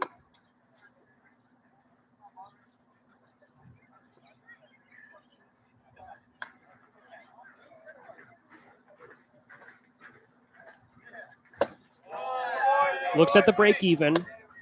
Ball 2. Min today is 0 for 2. Grounded into a double play in the 3rd. Foul to the left fielder in the 5th. As he grounds this one, thrown over to first in time from the shortstop Jenkins. A 6-3 ground out and out number 1. First baseman, number 16, Jordan Sheridan. And we head to the bottom of the order with Sheridan. Left-handed batter. Still Mike Bonner on the mound for the Peak Prospects, the second pitcher used today. Replacing the starter, Theo Geed. Just misses the outside low corner, 1-0.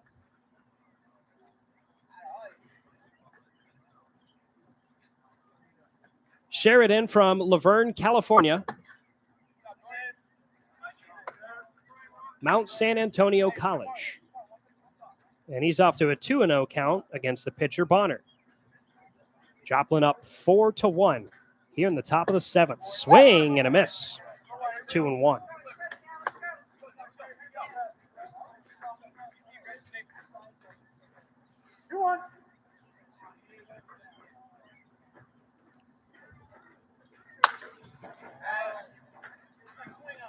Two and two.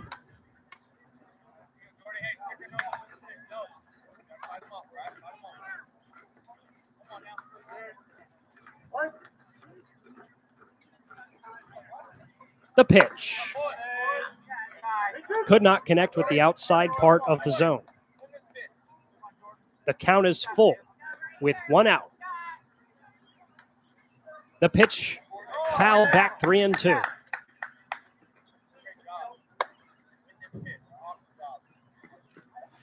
Local time, 8:48 p.m. Central Time. Sunset, according to my Google search, 8:55. You can't see the sun because of the tree line.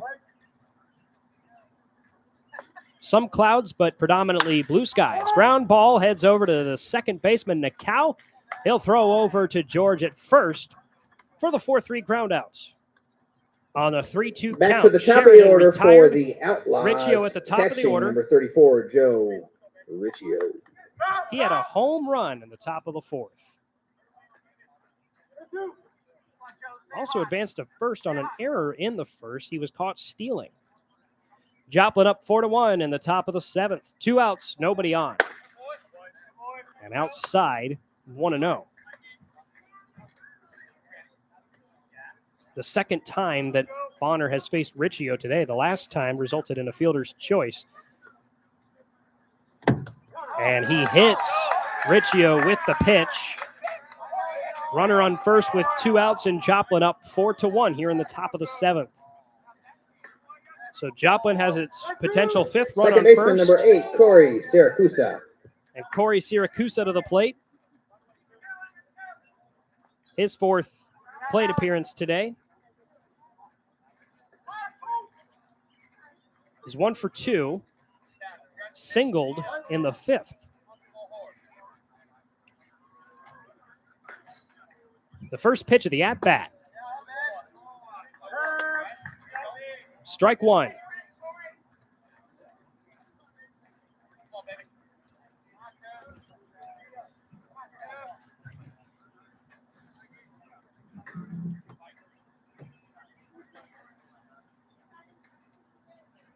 Here's the 0-1. couldn't catch it that time on the outside part for the right-handed batter, Siracusa.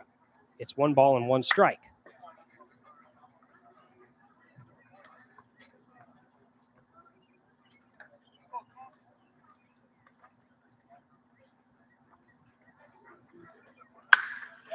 And ground ball off of the ground. The throw to second from Jenkins to Nakau is in time. Good save there. The fielder's choice ends the side.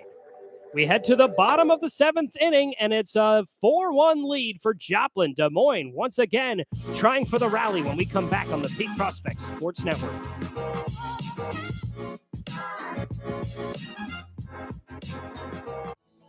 The field of strength and conditioning is extremely dynamic and always changing. We understand that time is of the essence, and athletics are more competitive than ever. The one constant in our profession is the client. Our number one goal at Peak Performance is to make each and every individual stronger, faster, and more powerful in whatever sport or fitness level they choose to participate in. We take pride in offering both personal and team instruction, attention to the smallest details, and challenging the positive and encouraging environment. The sport-specific training regimens are preventative in nature. As strength and conditioning professionals, we are entrusted with the care and guidance of individuals from across the country and even some elite world-class athletes. At Peak Performance, we not only improve your athletic performance, but we also focus on instilling confidence and an overall sense of well-being that carries over to everyday life. Give us a call at 515-577-7901 or visit us on the web at peakperformancesportstraining.com.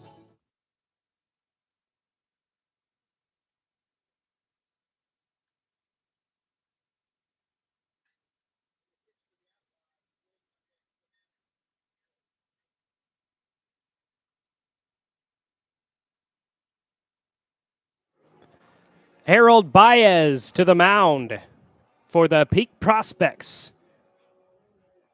Make that the Outlaws heading into the bottom of the 7th. So that's a pitching change. In other words, that's the 3rd pitcher used today for Joplin.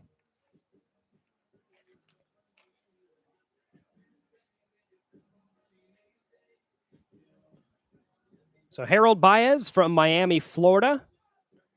Right-handed pitcher. Pitched at Western Nebraska Community College this year.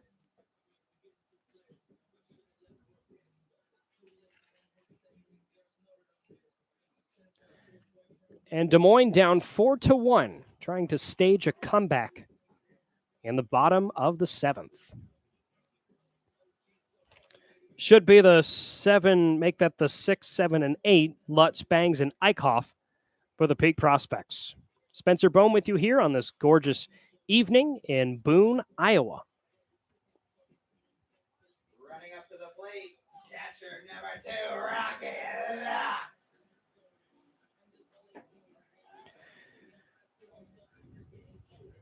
Baez, again, the 3rd pitcher used today by Joplin.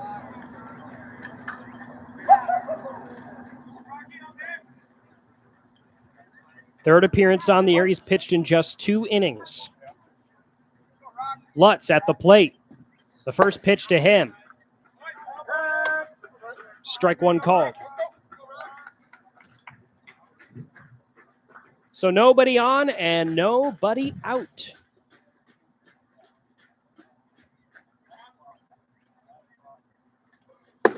Outside, 1 ball, 1 strike.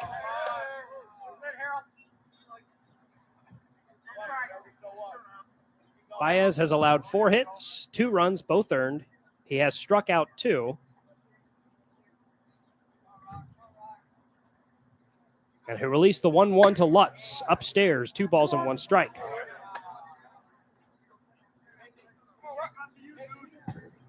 A reminder, there was a coaching ejection on the Joplin side earlier today.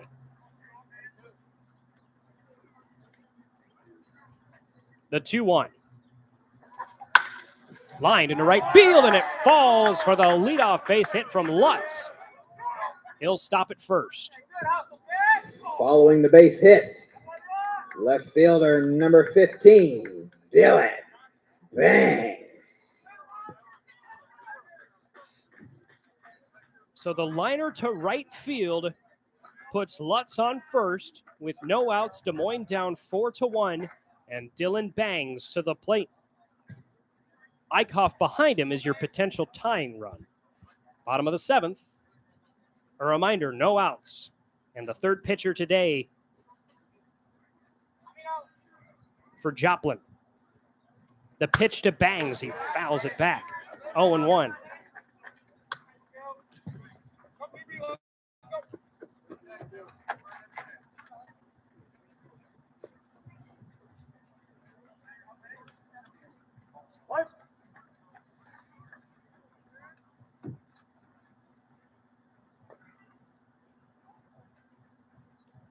The 0-1. Strike 2 called.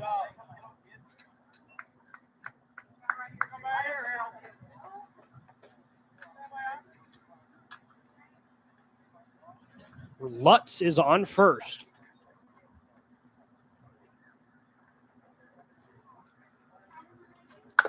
Bangs fouls the pitch. 0-2 stays the count.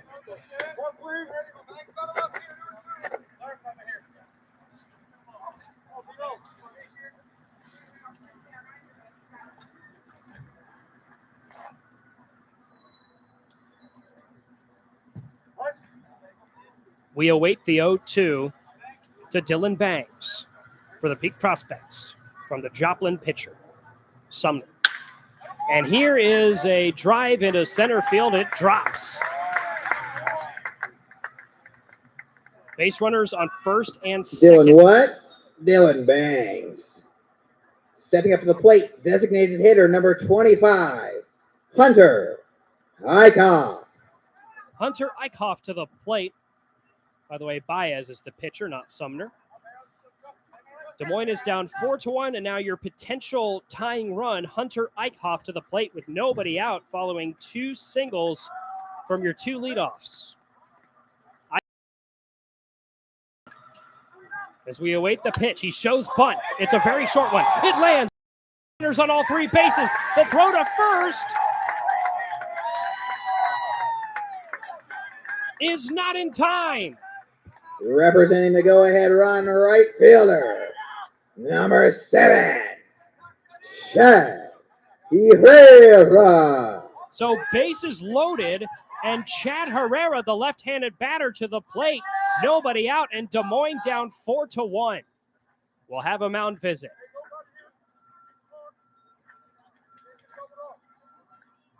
Billboard, baby, do a leap and make them dance. So 4-1. Following the play, does not look like we have a pitching change at this time.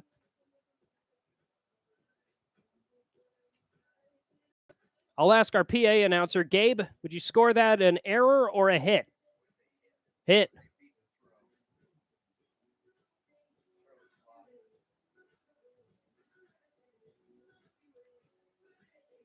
So 3 base hits for the Peak Prospects in the bottom of the 7th. They're down 4-1. Baez stays on the mound. The only runs today have been scored in the 4th. 2 home runs for Joplin for their 4 runs. And the first pitch catches the zone, strike 1. So first base Eichhoff, second base Bangs, Lutz at third. Following the bunt single from Eichhoff. The pitch into shallow center. 1 run will score. Lutz heads home. Bangs rounds third and scores. It's a 4-3 ball game.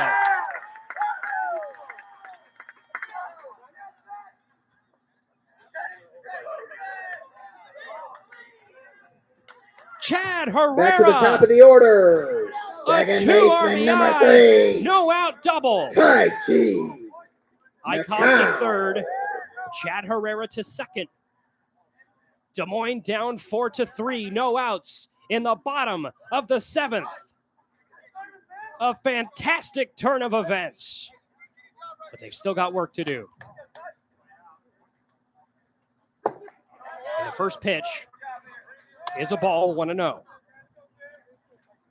A reminder that Joplin made its second pitching change, third pitcher to start. Ground ball goes beyond second base. That is going to score Eichhoff on the play, and the game is.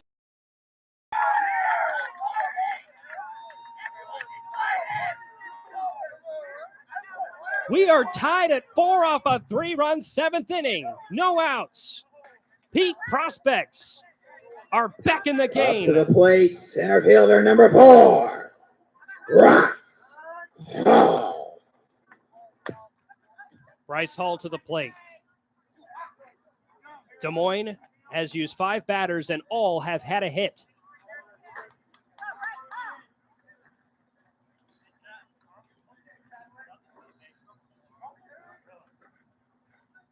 And it was Taichi Nakao with the game-tying RBI.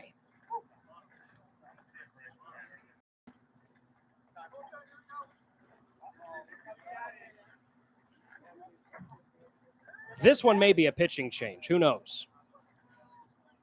Baez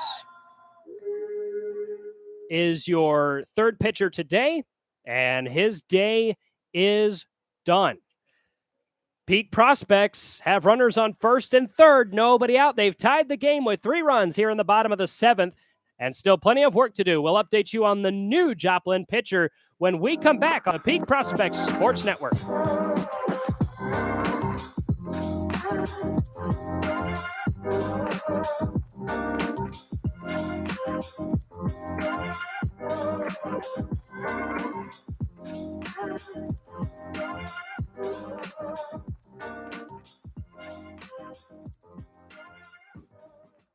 Farming is dangerous. There's dangers all around us. We work around it and we live around it every day. And we just become desensitized to what's around us. We go through safety training and, we try and do these things to make sure accidents don't happen, but you just never know. There are so many farmers that I think take for granted all of the underground utilities that are there. You don't want to hit a gas pipe because that's your life. The other part of it is if you hit certain things, you're liable for it. I mean, we kind of know what's out here, but all at the same time, you just always call. Farm Safe 811 starts with you. Whether you're installing drain tile or doing any sort of digging, always call 811 and wait for any underground lines to be marked and have the depth confirmed. That's farming with care. But if a line does get damaged, go somewhere safe and call 911. Always keep safety in the back of your mind. Just stay humble. For more information, go to farmsafe811.org. Tied at 4, bottom of the 7th, nobody out. Des Moines entered the bottom of the 7th down 4-1. But it has seen RBI singles from Chad Herrera and Taichi Nakao tying the game. And actually, Herrera had a double. So tied at 4, pitching change. The 4th pitcher used today, it's Jared Wells, number 25, from Carl Junction, Missouri. Goes to Missouri Western State University, throws with his right. His stats on the season, this will be his 7th appearance. He's had a save. He's pitched in 6 innings, allowed 8 hits, 4 runs, 3 of them earned, 6 walks, 6 strikeouts. His ERA is 4.50. In to try and prevent the Peak Prospects from taking their first lead of the day. Nobody scored or had a hit in the first 3 innings. First hit was a solo home run to left of center from Riccio for Joplin. They had 2 home runs in that inning for those 4 runs. Des Moines scored a run in the bottom of the 4th, and nobody scored until the bottom of the 7th. 3 runs put on by the Peak Prospects. Runners on first and third, nobody out. Des Moines has tied the game at 4, trying to take the lead. And Bryce Hall at the plate takes the first pitch upstairs, ball 1, from the new pitcher, Jared Wells.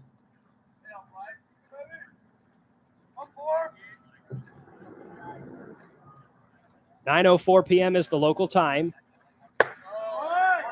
Up and away, 2-0. A walk here would load the bases. here in the bottom of the 7th.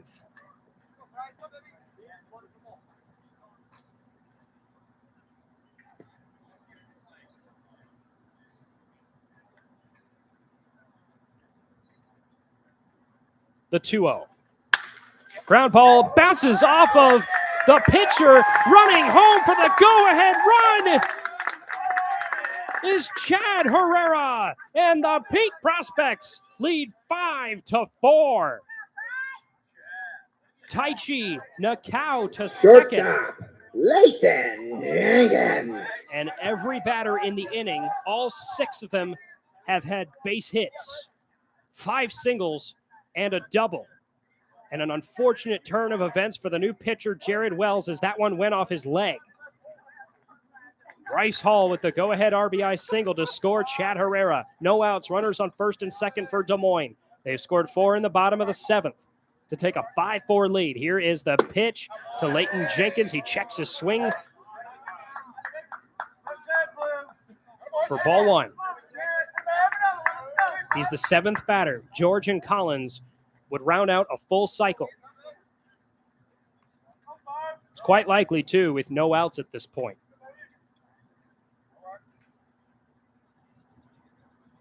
The 1-0 pitch to Jenkins. Swing and a miss. 1-1.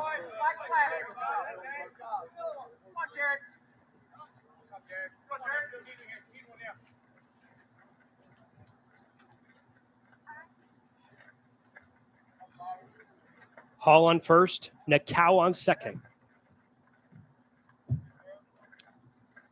1-1 count. The break even is on the way and driven into center field, shallow center field. This is playable. It is caught for the out. And one runner advances, Taichi Nakao with the 1-out tag to third. First baseman, number 19, Nick George. So Carson Carpenter with the catch for the out, but now Nakao advances, and he's 90 feet away. So 1 out after the fly out from Jenkins. Nick George, who had the first RBI for Des Moines back in the bottom of the 4th. Peak Prospects lead 5-4 with 1 out, runners on first and third.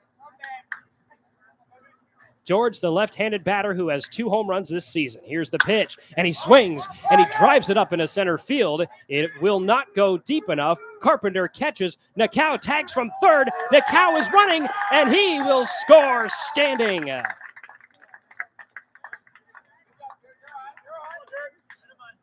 Des Moines leads 6-4. 5 runs scored here in the bottom of the 7th. Up to the plate, number 9, third baseman, Eli Collins, the third baseman, singled in the 4th. He's 1 for 3 today. He's the 9th batter faced in the inning after 2 flyouts and 6 base hits. Bases 1 and 3 have runners, or bases 1, I should say.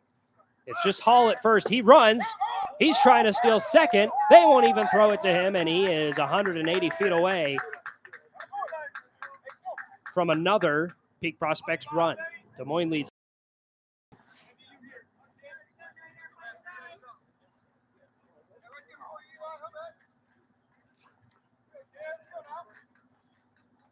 So Hall on second, 2 outs, 1-0 count right now to Collins.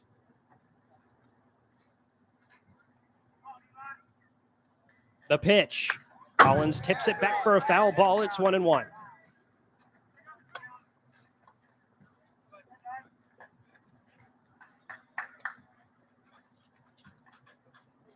Fourth pitcher today, Jared Wells.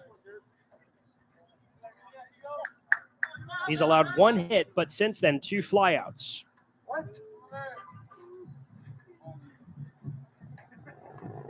One up, 1 down. The pitch is on the way. It is outside. Ball 2.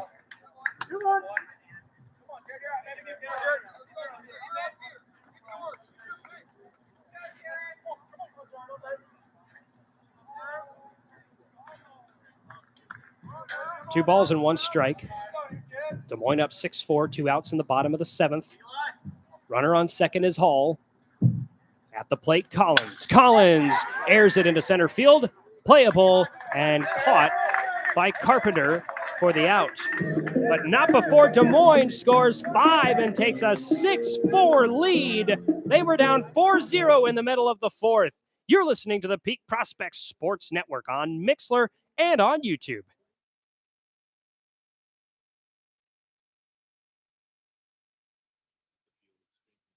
Is extremely dynamic and always changing.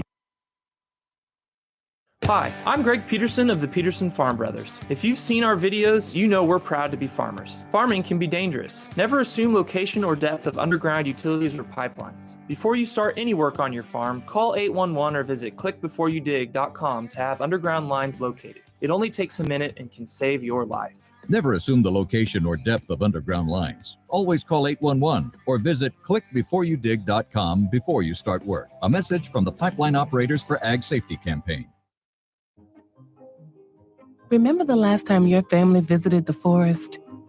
It's a place of wonder and imagination for the whole family, where stories come to life. And it's closer than you think. Ready to plan your next visit? Make the forest part of your story today at a local park near you, or find one at discovertheforest.org. Brought to you by the United States Forest Service and the Ad Council.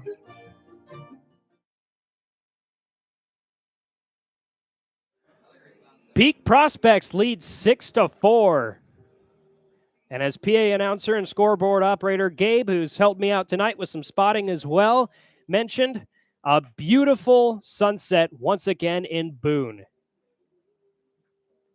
Just enough clouds in the sky reflecting pink light, contrasted with the blue hue of the sky. It is gorgeous in Boone, and a gorgeous bottom of the seventh as the Peak Prospects, who were down 4-1 for quite a while, have taken a 6-4 lead.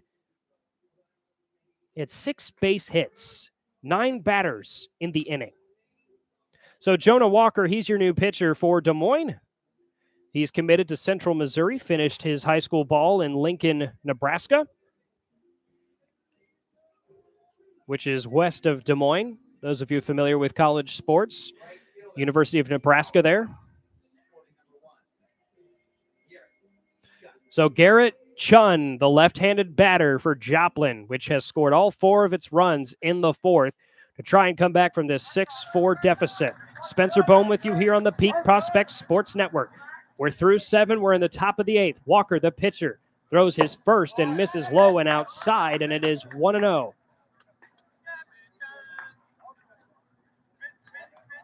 Walker, this is his 4th appearance. He has 1 start. He's pitched in 5.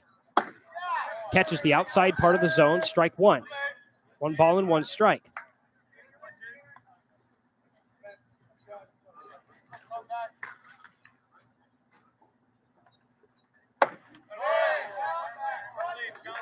The 1-1 pitch. 2 balls, 1 strike.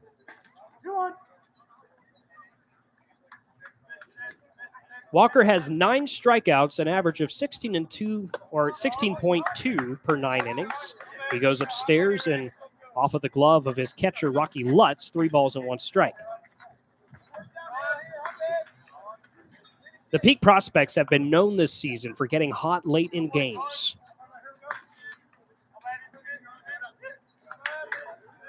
Here's the 3-1. Ball 4, we do have a base runner on. Chun with the free trip to Center first. fielder number 12, Carson Carpenter. And Carson Carpenter up to the plate. Also a left-handed batter. He has a runner on first, nobody out. He would be your tying run as of now for Joplin.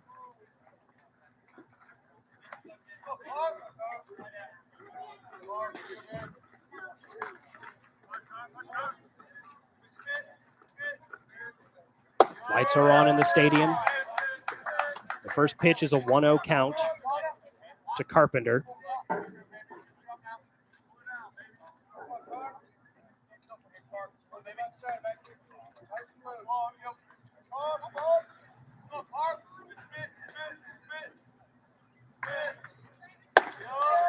Upstairs, 2 balls, no strikes.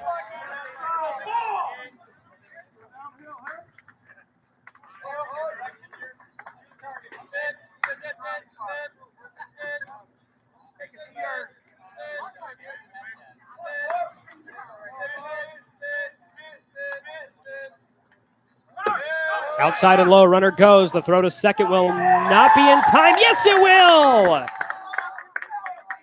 Chun is caught stealing for the out. Good throw from Lutz. And Carpenter has a 3-0 count. Chun walked in the previous at-bat, but he is left just short of second base. Des Moines up 6-4. Ball 4. Shortstop, number 4, Casey Yamauchi. Carpenter to first. Blake Peterson and Rocky Lutz, the assistant coach and the catcher, both talking to Jonah Walker, the third pitcher used today for Des Moines, as I mentioned earlier, committed to Central Missouri. That is a Division II powerhouse. At least one member of the roster for Joplin also goes to or is committed to Central Missouri. The conversation has concluded. The 3-0 walk to Carpenter has him on first and Yamauchi to the plate.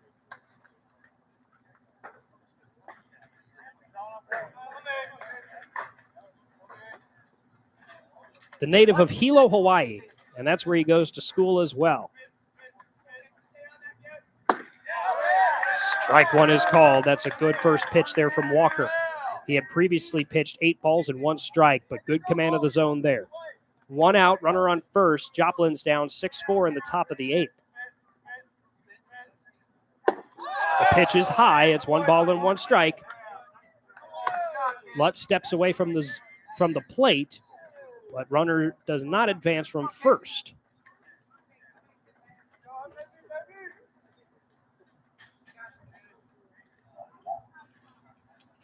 One ball and 1 strike. The pitch. Missed it. 2-1.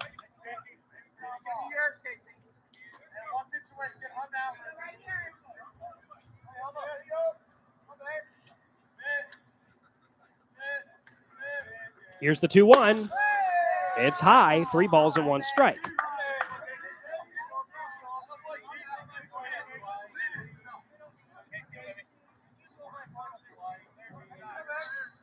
With a runner on first.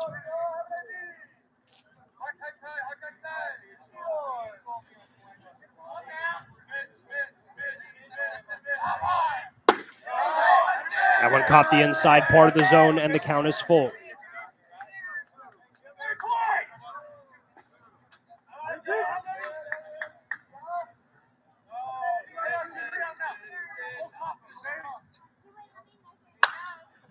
In the air, on the foul pop, catcher Rocky Lutz watches it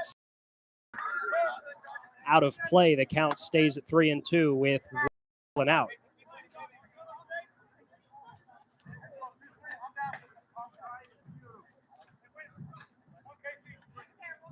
It's Carpenter on first.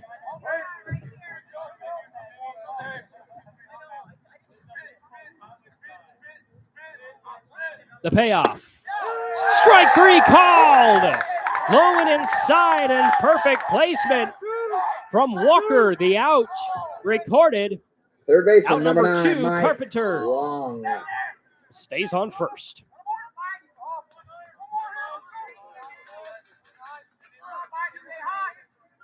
Top of the 8th. Des Moines up 6-4, playing defense right now. Jonah Walker, your third peak prospect pitcher.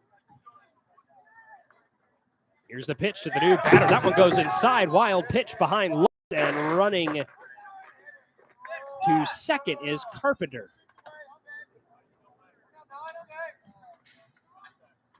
Michael Long, the third baseman, is your batter right now. He had that 3-run home run to put Joplin up 4-0 back in the 4th. Des Moines has scored the last 6, though.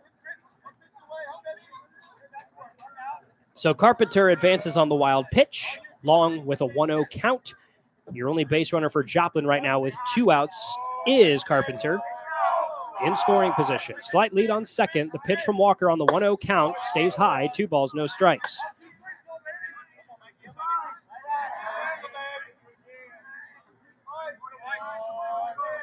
here in the top of the 8th.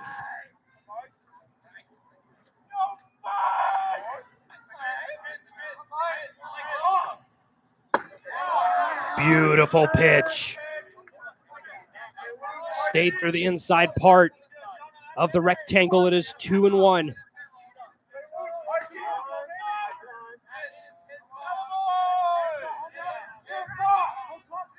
Two outs. 4 more outs for Des Moines to win.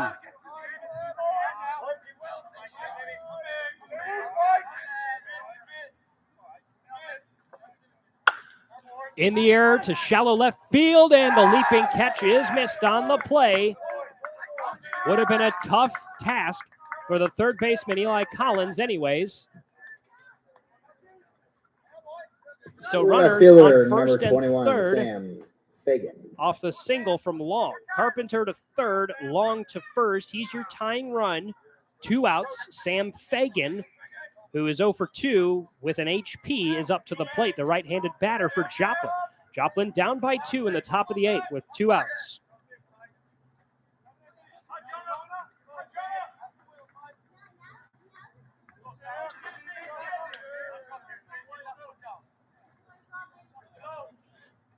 Walker, the pitch. Stays upstairs, 1-0.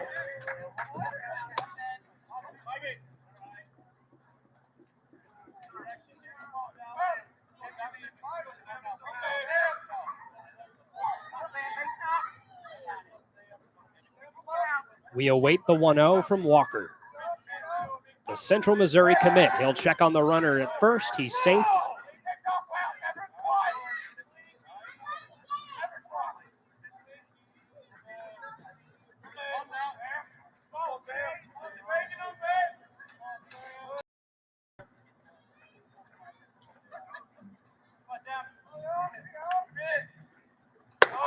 Upstairs, 2-0. 2 outs.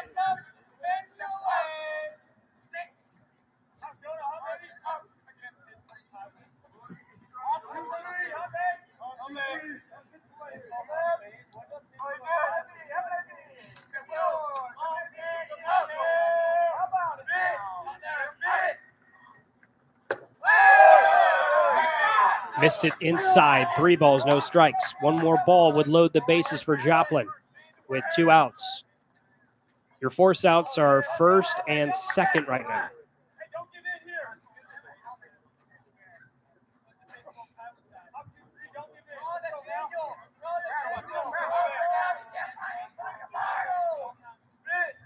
Perfect hitters count. The 3-0 on the way.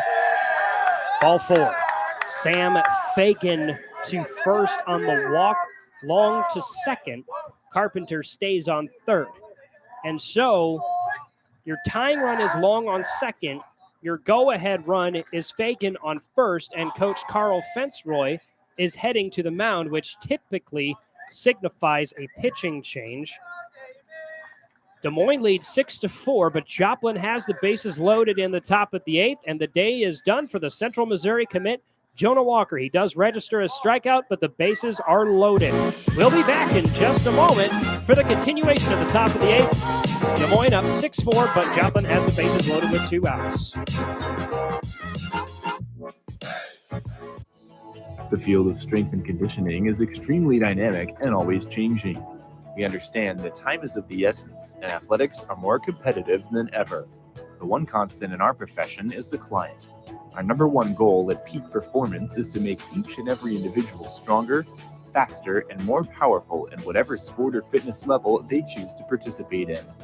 We take pride in offering both personal and team instruction, attention to the smallest details, and a challenging but positive and encouraging environment. The sport-specific training regimens are preventative in nature.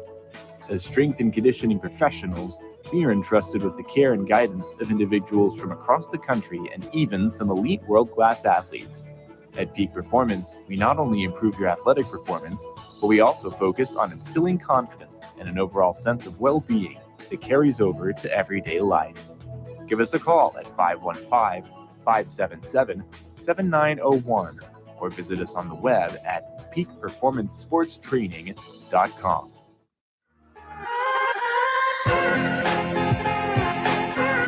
Fourth pitcher used today for Des Moines. It's number 16, Hayden Hansen. Much like Walker, whom he replaces, he's also a Central Missouri commit.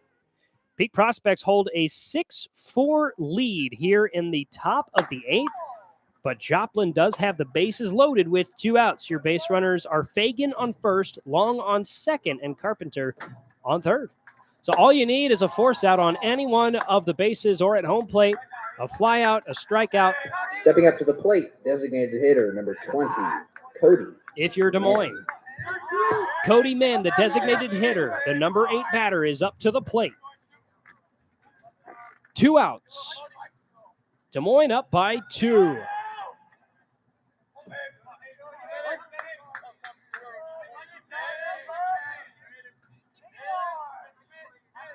Hansen's first pitch, called strike 1.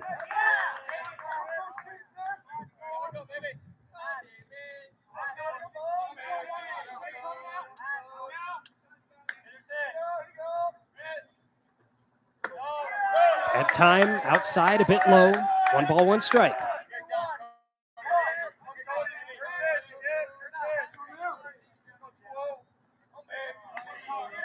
Hansen is from Tomball, Texas. 5th appearance this year. Just 2 1/3 innings pitched. 2-1.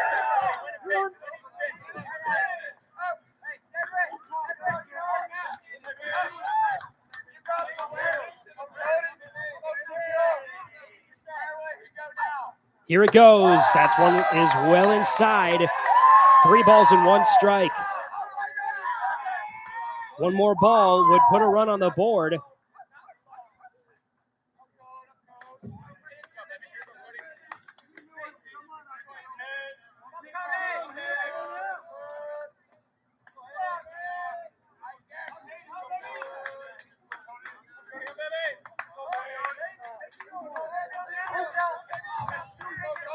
Hitters count right now for Min. Bases loaded. Joplin down by 2. 2 outs. The pitch. That one was fouled. 3-2. A ball would be the 5th run for Joplin.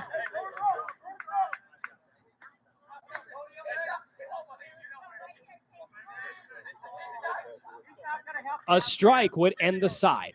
Bases loaded. 3-2 count with 2 outs for Joplin. Des Moines trying to preserve its 6-4 lead. Hayden Hansen on the mound, facing his first batter of the evening.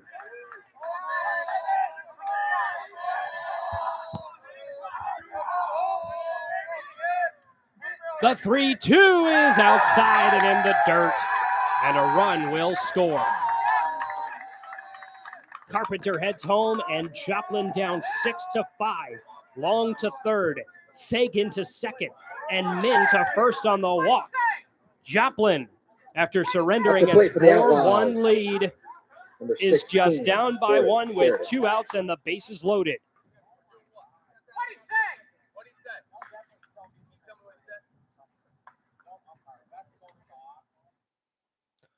Some conversations about something.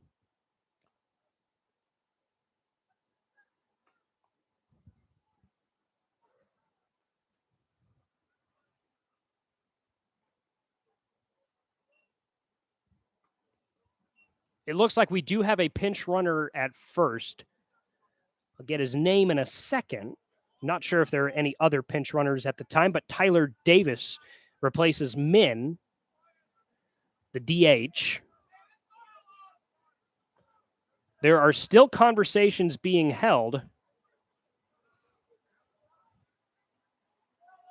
over near the Joplin dugout. A reminder, we did have a coaching ejection earlier today.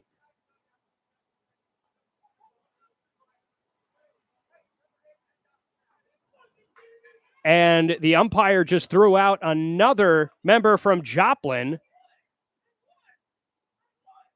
I think he threw out a player. Corey Siracusa has been thrown out of the game. Second baseman, and he came out of the dugout after he got thrown out. The umpire was talking to the dugout.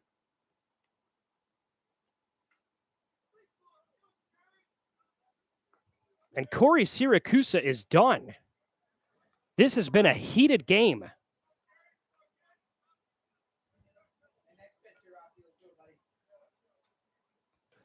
Bases loaded. Des Moines up 6-4. 2 outs. Joplin, 6-5, I apologize. Joplin just scored a run with the bases loaded and a walk. We've had a coach ejected. We've had a player ejected for Joplin. All that being said, Joplin's in great position right now. After surrendering a 4-1 lead, Des Moines scored 5 in the previous inning.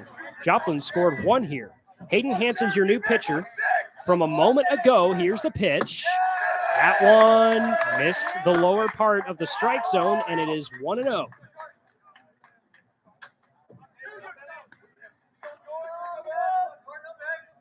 And by the way, Davis actually replaced, he replaced Min. It's Sheridan at the plate right now, so I was correct on that. It is a pinch runner. Davis on first. 1-1 right now outside, 2 balls and 1 strike.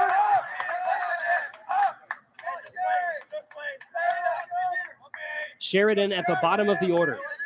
He's the 7th batter used today by Joplin. He has a 2-1 count.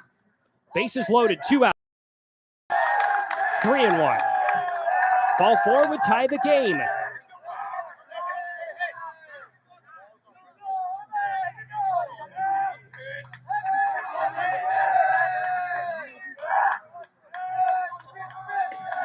The 3-1, did it catch the zone? Yes, it did. 3-2 on the outside part against the left-handed batter, Sheridan. Ball scores the tying run, strike ends the inning. Joplin batting, Des Moines pitching. Hayden Hansen, the Central Missouri commit. It's fouled away.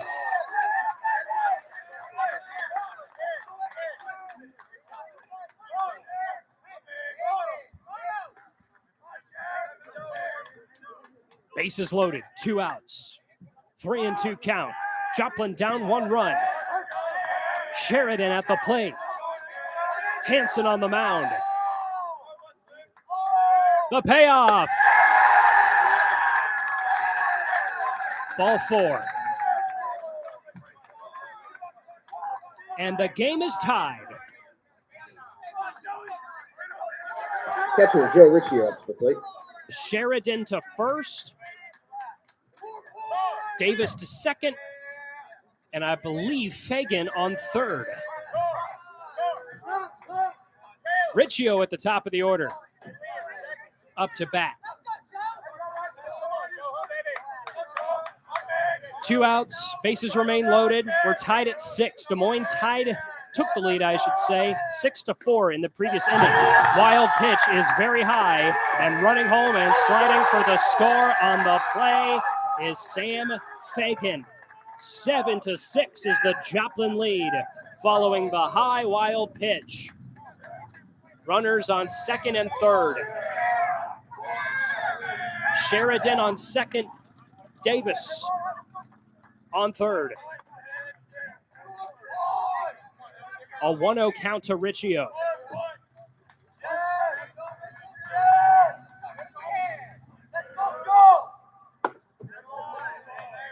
That one caught the zone, strike 1. It's 1-1.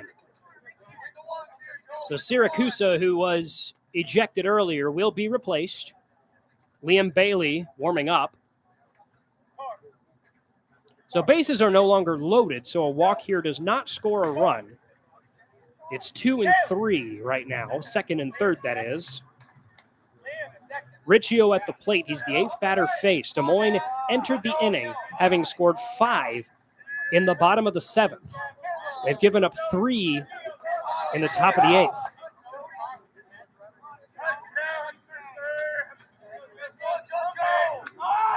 None of those runs have been earned. 2 walks and a wild pitch. 1 ball and 1 strike, 2 outs. Joplin trying to extend its lead. Base hit will do just that as it bounces off. No throw. Goes into left field, past the infield, an 8-6 Joplin lead on the RBI single from Riccio.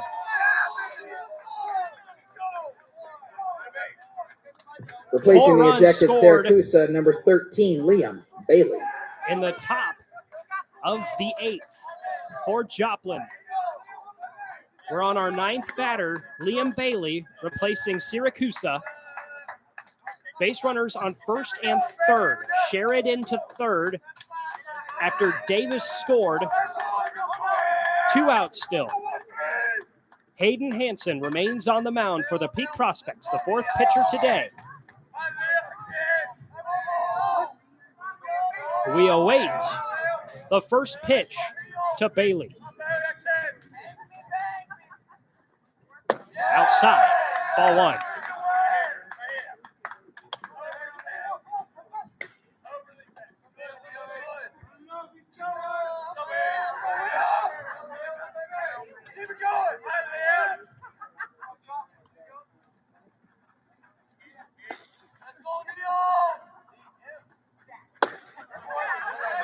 Strike 1 called outside part of the zone on the right-handed batter, Bailey. 1 ball and 1 strike. Bailey, your 9th batter of the inning. Chun's on deck for what would be his 2nd plate appearance of the top of the 8th.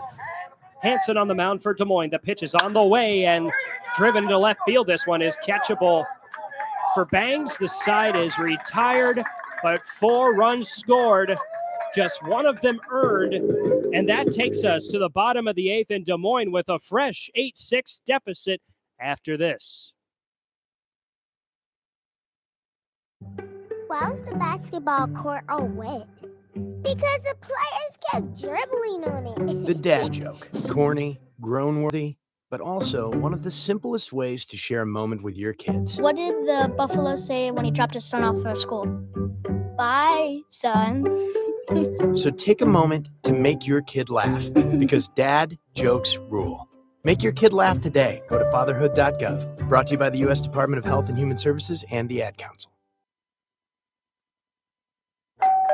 Hey. Oh, hey, Deb. I thought you were the radon test guys. The who test guys? Didn't you see the papers Sunday? The Surgeon General issued another lung cancer warning. Oh, like the cigarette warning? Yeah. They're saying we have to get our houses tested for radon. I don't smell any radon in my house. That's because radon is an odorless, colorless, tasteless gas that seeps into your house from underground. Does this story have a happy ending? Yeah. A lot happier once you get your house tested. Learn more. Visit the EPA at epa.gov/radon. That's epa.gov/radon.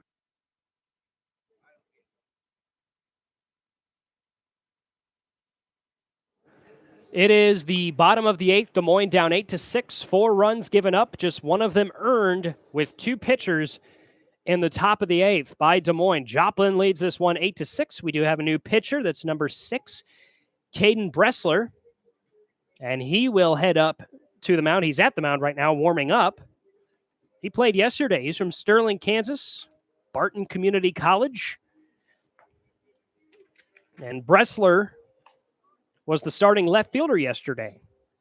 He had I believe a single. Looks like, according to my scorecard, went 1 for 5. So Des Moines had to come down from a 4-1 deficit. They scored 5 in the bottom of the previous inning. Rocky Lutz, the catcher, will lead things off. He had a single, a leadoff single, to start the previous inning. He ended up scoring later on. So let's see. We have to go for another rally here. Do the Prospects. Down right now, 8-6 to Joplin. A total of 9 runs scored between both teams in the previous 2 frames. And the first pitch from Bressler to Lutz misses outside, and it's 1-0. Lutz, your catcher today for Des Moines.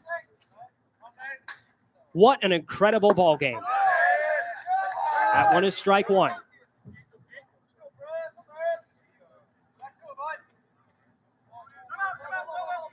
One ball, 1 strike to Lutz. Nobody on and nobody out.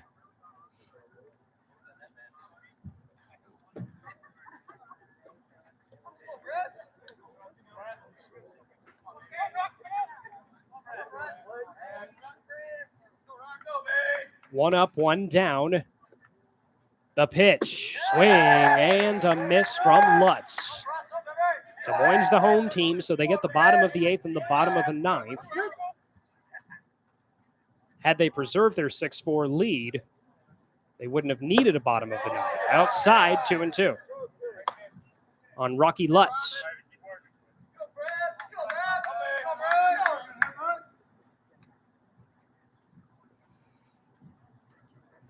The break even from Bressler.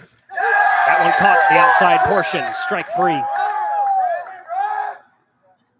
Left fielder, number 15, Dylan. Right.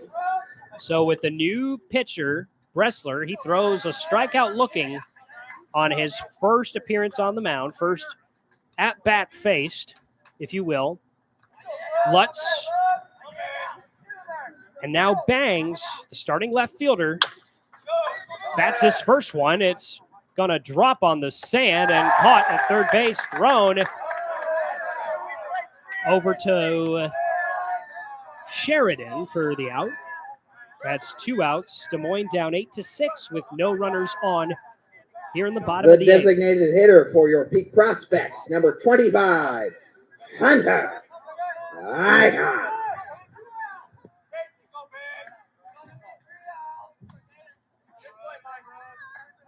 Des Moines started the season 0-5. Won 7 of its next 8 before dropping last night's contest. Strike 1 on the outside part of the zone for the right-handed batter, Eichhoff, the designated hitter. He's off to an 0-1 start with nobody on and 2 outs. Strike 2. One more strike to end the inning. Outlaws with a chance to put some padding on in the top of the 9th. Des Moines most likely in a comeback situation in the bottom of the inning. High chopper over the head of the pitcher and thrown from shortstop to first. A fantastic defensive play on the throw from Yamauchi to Sheridan, and that will end the inning. 3 up, 3 down for Des Moines. They'll need defense in the top of the 9th and a comeback effort in the bottom of the final inning. They're down 8-6. This is the Peak Prospects Sports Network. The field of strength and conditioning is extremely dynamic and always changing. We understand that time is of the essence and athletics are more competitive than ever. The one constant in our profession is the client. Our number one goal at Peak Performance is to make each and every individual stronger, faster, and more powerful in whatever sport or fitness level they choose to participate in. We take pride in offering both personal and team instruction, attention to the smallest details, and a challenging but positive and encouraging environment. The sport-specific training regimens are preventative in nature. As strength and conditioning professionals, we are entrusted with the care and guidance of individuals from across the country and even some elite world-class athletes. At Peak Performance, we not only improve your athletic performance, but we also focus on instilling confidence and an overall sense of well-being that carries over to everyday life. Give us a call at 515-577-7901 or visit us on the web at peakperformancesportstraining.com.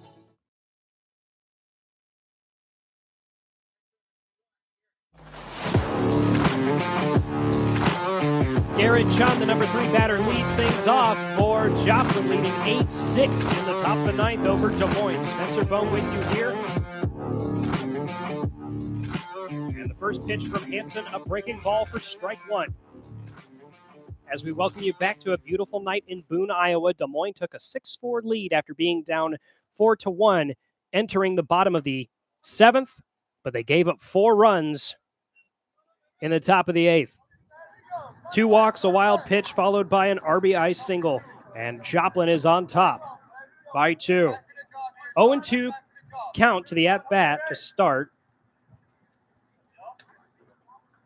Outside, 1-2. Hansen appeared in relief of Jonah Walker in the previous inning. 1 ball and 2 strikes. Here's the pitch. Swing! And a miss. Chun gives way for Carpenter. Up to the plate. Center fielder number 12. Carpenter 0 for 3 with a walk. He did score in the previous inning. Joplin up 8-6, 1 out, nobody on. in the top of the ninth.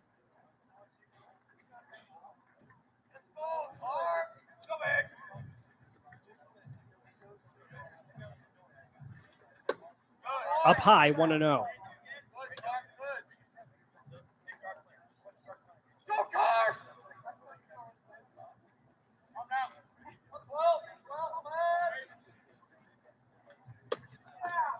The pitch gets away from Lutz, and it is 2 balls, no strikes.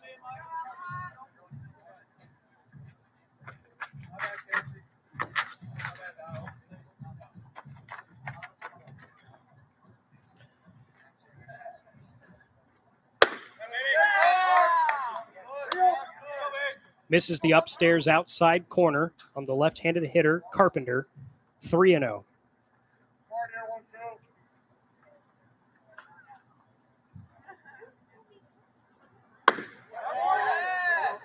Ball 4. The walk to Carpenter. And Joplin has a base runner on first, leading 8-6 with 1 out. Yamauchi to the plate, the right-handed batter, against Hayden Hansen, the Central Missouri commit. Joplin batting in the top of the ninth, trying to preserve and or expand the 8-6 lead. The throw to first gets away. Carpenter to second. Carpenter to third on the error. And he is 90 feet away from Joplin's 9th run. Advances to third on a throwing error from first. Advances from first to third, that is. So no count right now on Yamauchi. 1 out, runner on third, Joplin up 8-6.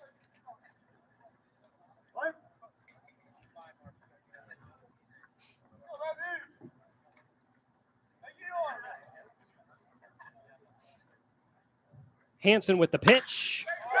And a liner into right field drops.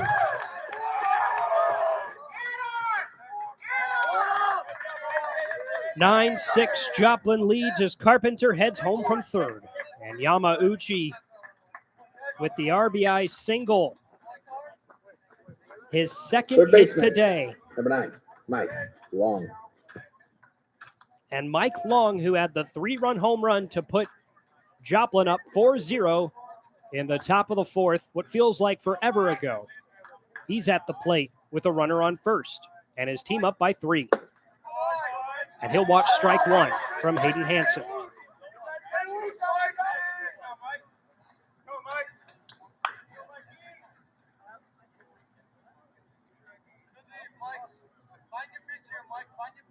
Top of the 9th.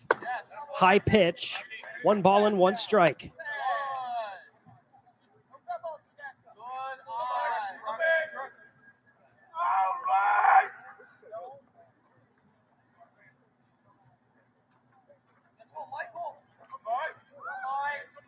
The break even. Runner goes. The throw to second is not in time.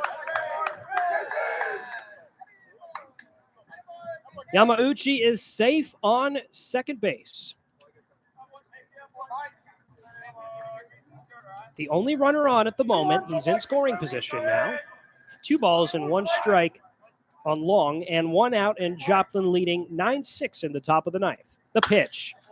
Fouled away, 2 balls and 2 strikes.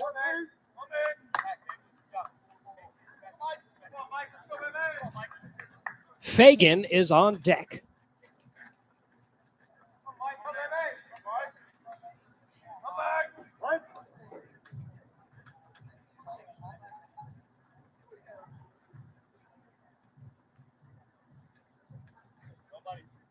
The break even. Ball 3.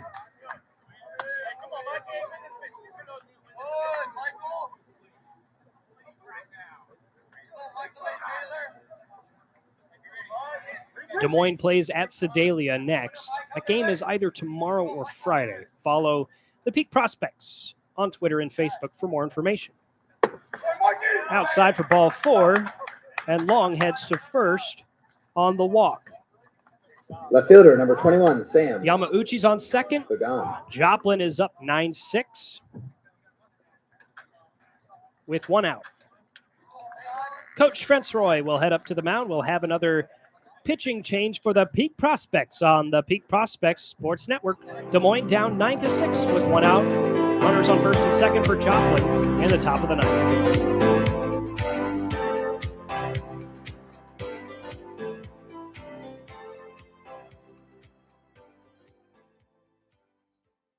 Farming is dangerous. There's dangers all around us. We work around it and we live around it every day. And we just become desensitized to what's around us. We go through safety training and, we try and do these things to make sure accidents don't happen, but you just never know. There are so many farmers that I think take for granted all of the underground utilities that are there. You don't want to hit a gas pipe because that's your life. The other part of it is if you hit certain things, you're liable for it. I mean, we kind of know what's out here, but all at the same time, you just always call. Farm Safe 811 starts with you. Whether you're installing drain tile or doing any sort of digging, always call 811 and wait for any underground lines to be marked and have the depth confirmed. That's farming with care. But if a line does get damaged, go somewhere safe and call 911. Always keep safety in the back of your mind. Just stay humble.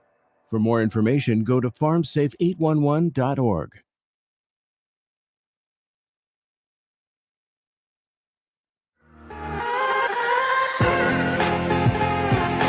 Ben Craven to the mound for the Peak Prospects. Joplin has runners on first and second with one out and a 9-6 lead after Des Moines scored 5 in the bottom of the 7th to take a 6-4 lead. Joplin has scored 5 of its own.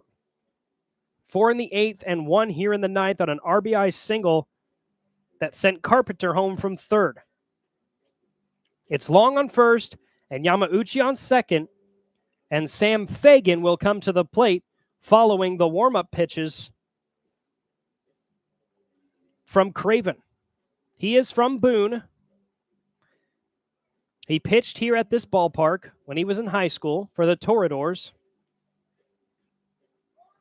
This is the home diamond for Boone High School. And he goes to Grandview, an NAIA school in Des Moines. He's pitched in 3 2/3, allowing 2 earned runs, 7 total runs. Let's see what he can do against Craven. Joplin with runners on first and second, a 9-6 lead with one out. Runner from second and first, they both go. Wild pitch anyways. So Long is on second and Yamauchi's on third off of the wild pitch. 1-0.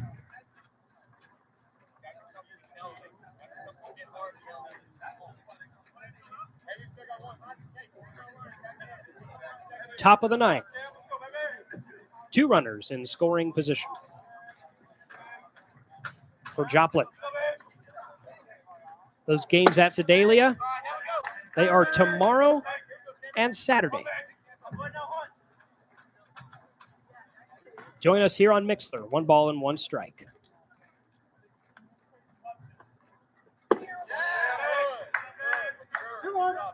Two up, 1 down.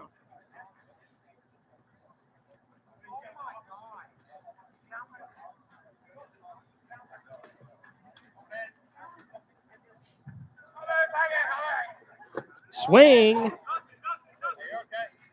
And Fagan misses. 2 up, 2 down.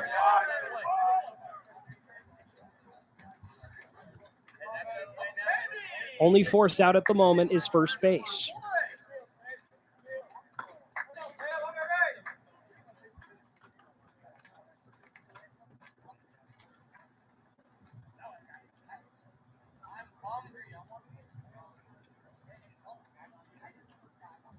Two on the way. Swing and fouled back. Count stays even.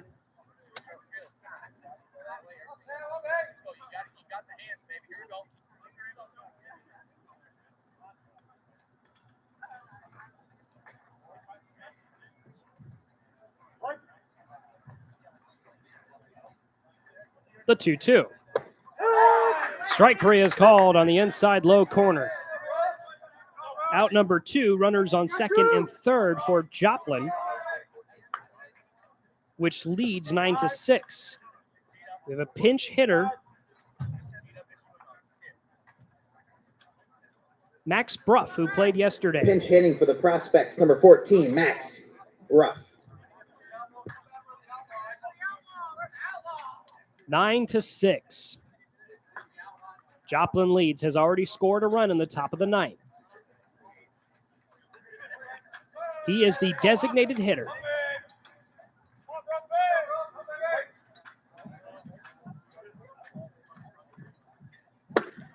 And he looks at strike one. 0-1 from Ben Craven, who, as I mentioned earlier, pitched here in Boone. Lined, and it is picked up by the third baseman. What a save from Collins. The throw to first is in time. The ground out is complete, but another run tacked on by Joplin, and they lead 9-6. What a game it has been. We head to the bottom of the ninth. Des Moines once again in rally mode, down by 3 after this. The field of strength and conditioning is extremely dynamic and always changing. We understand that time is of the essence, and athletics are more competitive than ever. The one constant in our profession is the client. Our number one goal at Peak Performance is to make each and every individual stronger, faster, and more powerful in whatever sport or fitness level they choose to participate in. We take pride in offering both personal and team instruction, attention to the smallest details, and a challenging but positive and encouraging environment. The sport-specific training regimens are preventative in nature. As strength and conditioning professionals, we are entrusted with the care and guidance of individuals from across the country and even some elite world-class athletes. At Peak Performance, we not only improve your athletic performance, but we also focus on instilling confidence and an overall sense of well-being that carries over to everyday life. Give us a call at 515-577-7901 or visit us on the web at peakperformancesportstraining.com. Bottom of the ninth, Peak Prospects down 9-6. Here live on Mixlr and YouTube. Spencer Bohm with you here. 2-game road trip to Sedalia follows this one. Spencer Bohm with you here. Chad Herrera to the plate. We have the 9-1-2 for Des Moines. Peak Prospects led 6-4 after 7 as Herrera lines it foul. Really a fly ball beyond the left field line, and it's 0-1. Had an RBI double back in the 7th. Des Moines had 6 hits in the 7th inning. Wrestler remains on the mound. He's off to a 1-1 start for Herrera.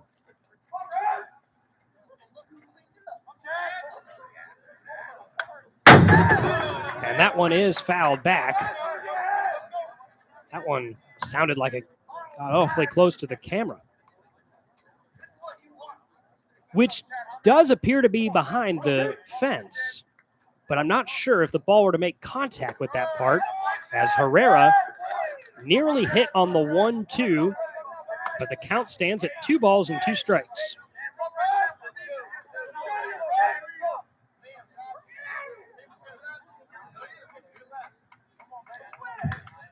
The break even. Missed it low. 3 up, 2 down.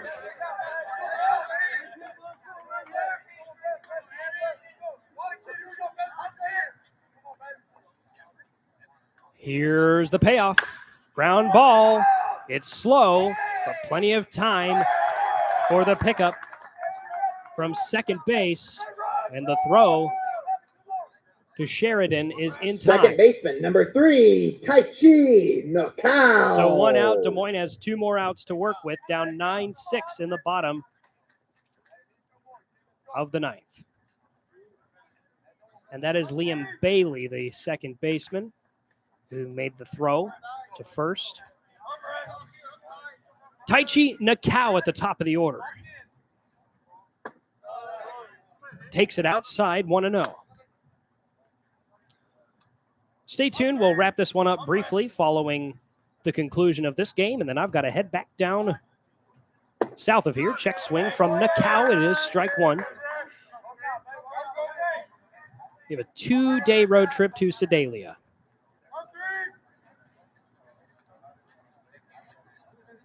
Those teams have already played each other twice this year. It was a doubleheader in Boone. Ground ball to the gap between second and third. Picked up at shortstop. He fumbles around with the ball.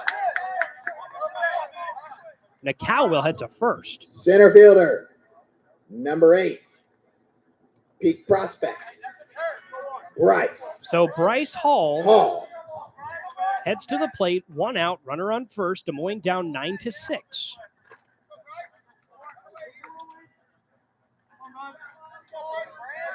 Hall had a single in the 7th, stole second.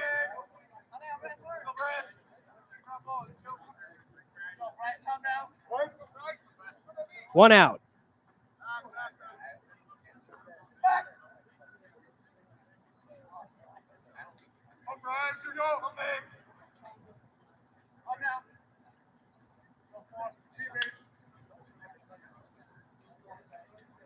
The pitch in the air to deep center field. Going, and the high catch made. Carpenter.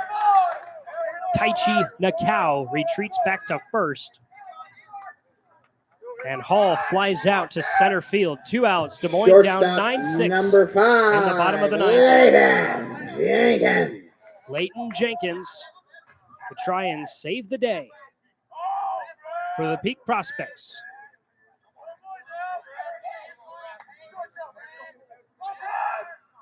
Des Moines has not lost 2 or more in a row since its 0-5 start to the year. Outside 1-0. The Peak Prospects would either drop to 7-8 or 9-8, depending on if they count the canceled games against Nevada as forfeit wins. 1-0. Foul back, 1 ball, 1 strike.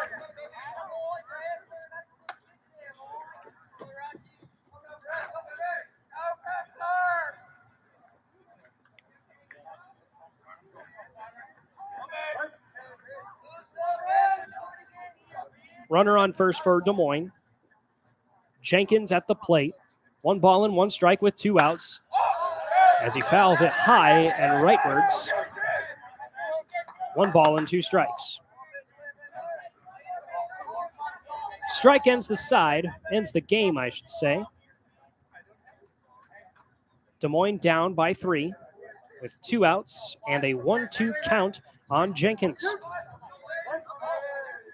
With Taichi Nakau, the runner on first. Here's the 1-2. Outside. Count is even.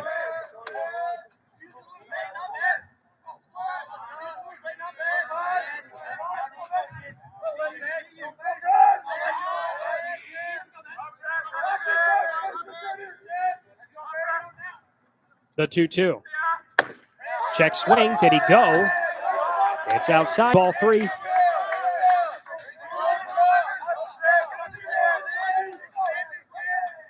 He was 1 stopped swing away, most likely, from the end of this game. 3 balls and 2 strikes with 2 outs and a runner on first. Des Moines down by 3. Jenkins at the plate. Riccio, the catcher, stands up briefly.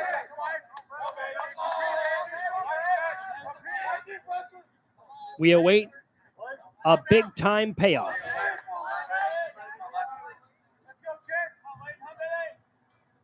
On the way, runner goes, batted into shallow center, make that right field and caught out of the air. Garrett Chun ends the ball game. Your final score, Des Moines falls to Joplin 9-6. We'll wrap this one up here in just a couple of minutes on the Peak Prospects Sports Network.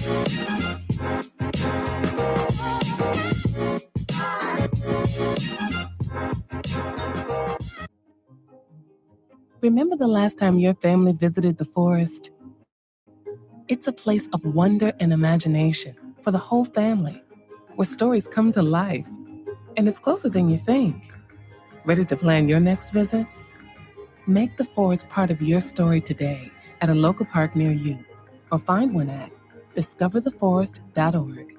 Brought to you by the United States Forest Service and the Ad Council. To protect her home and family in a disaster, Karen was willing to wade through water, mud, and insurance paperwork.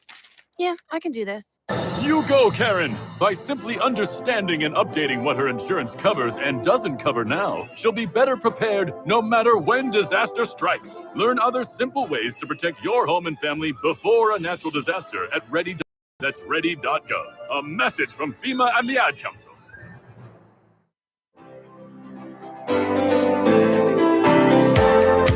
Your final from Boone. Joplin comes into town, wins both games, and takes home the second one, 9-6. Des Moines able to survive a 4-1 deficit and score 5 in the bottom of the 7th to take a 6-4 lead, but Joplin scored 5 unanswered.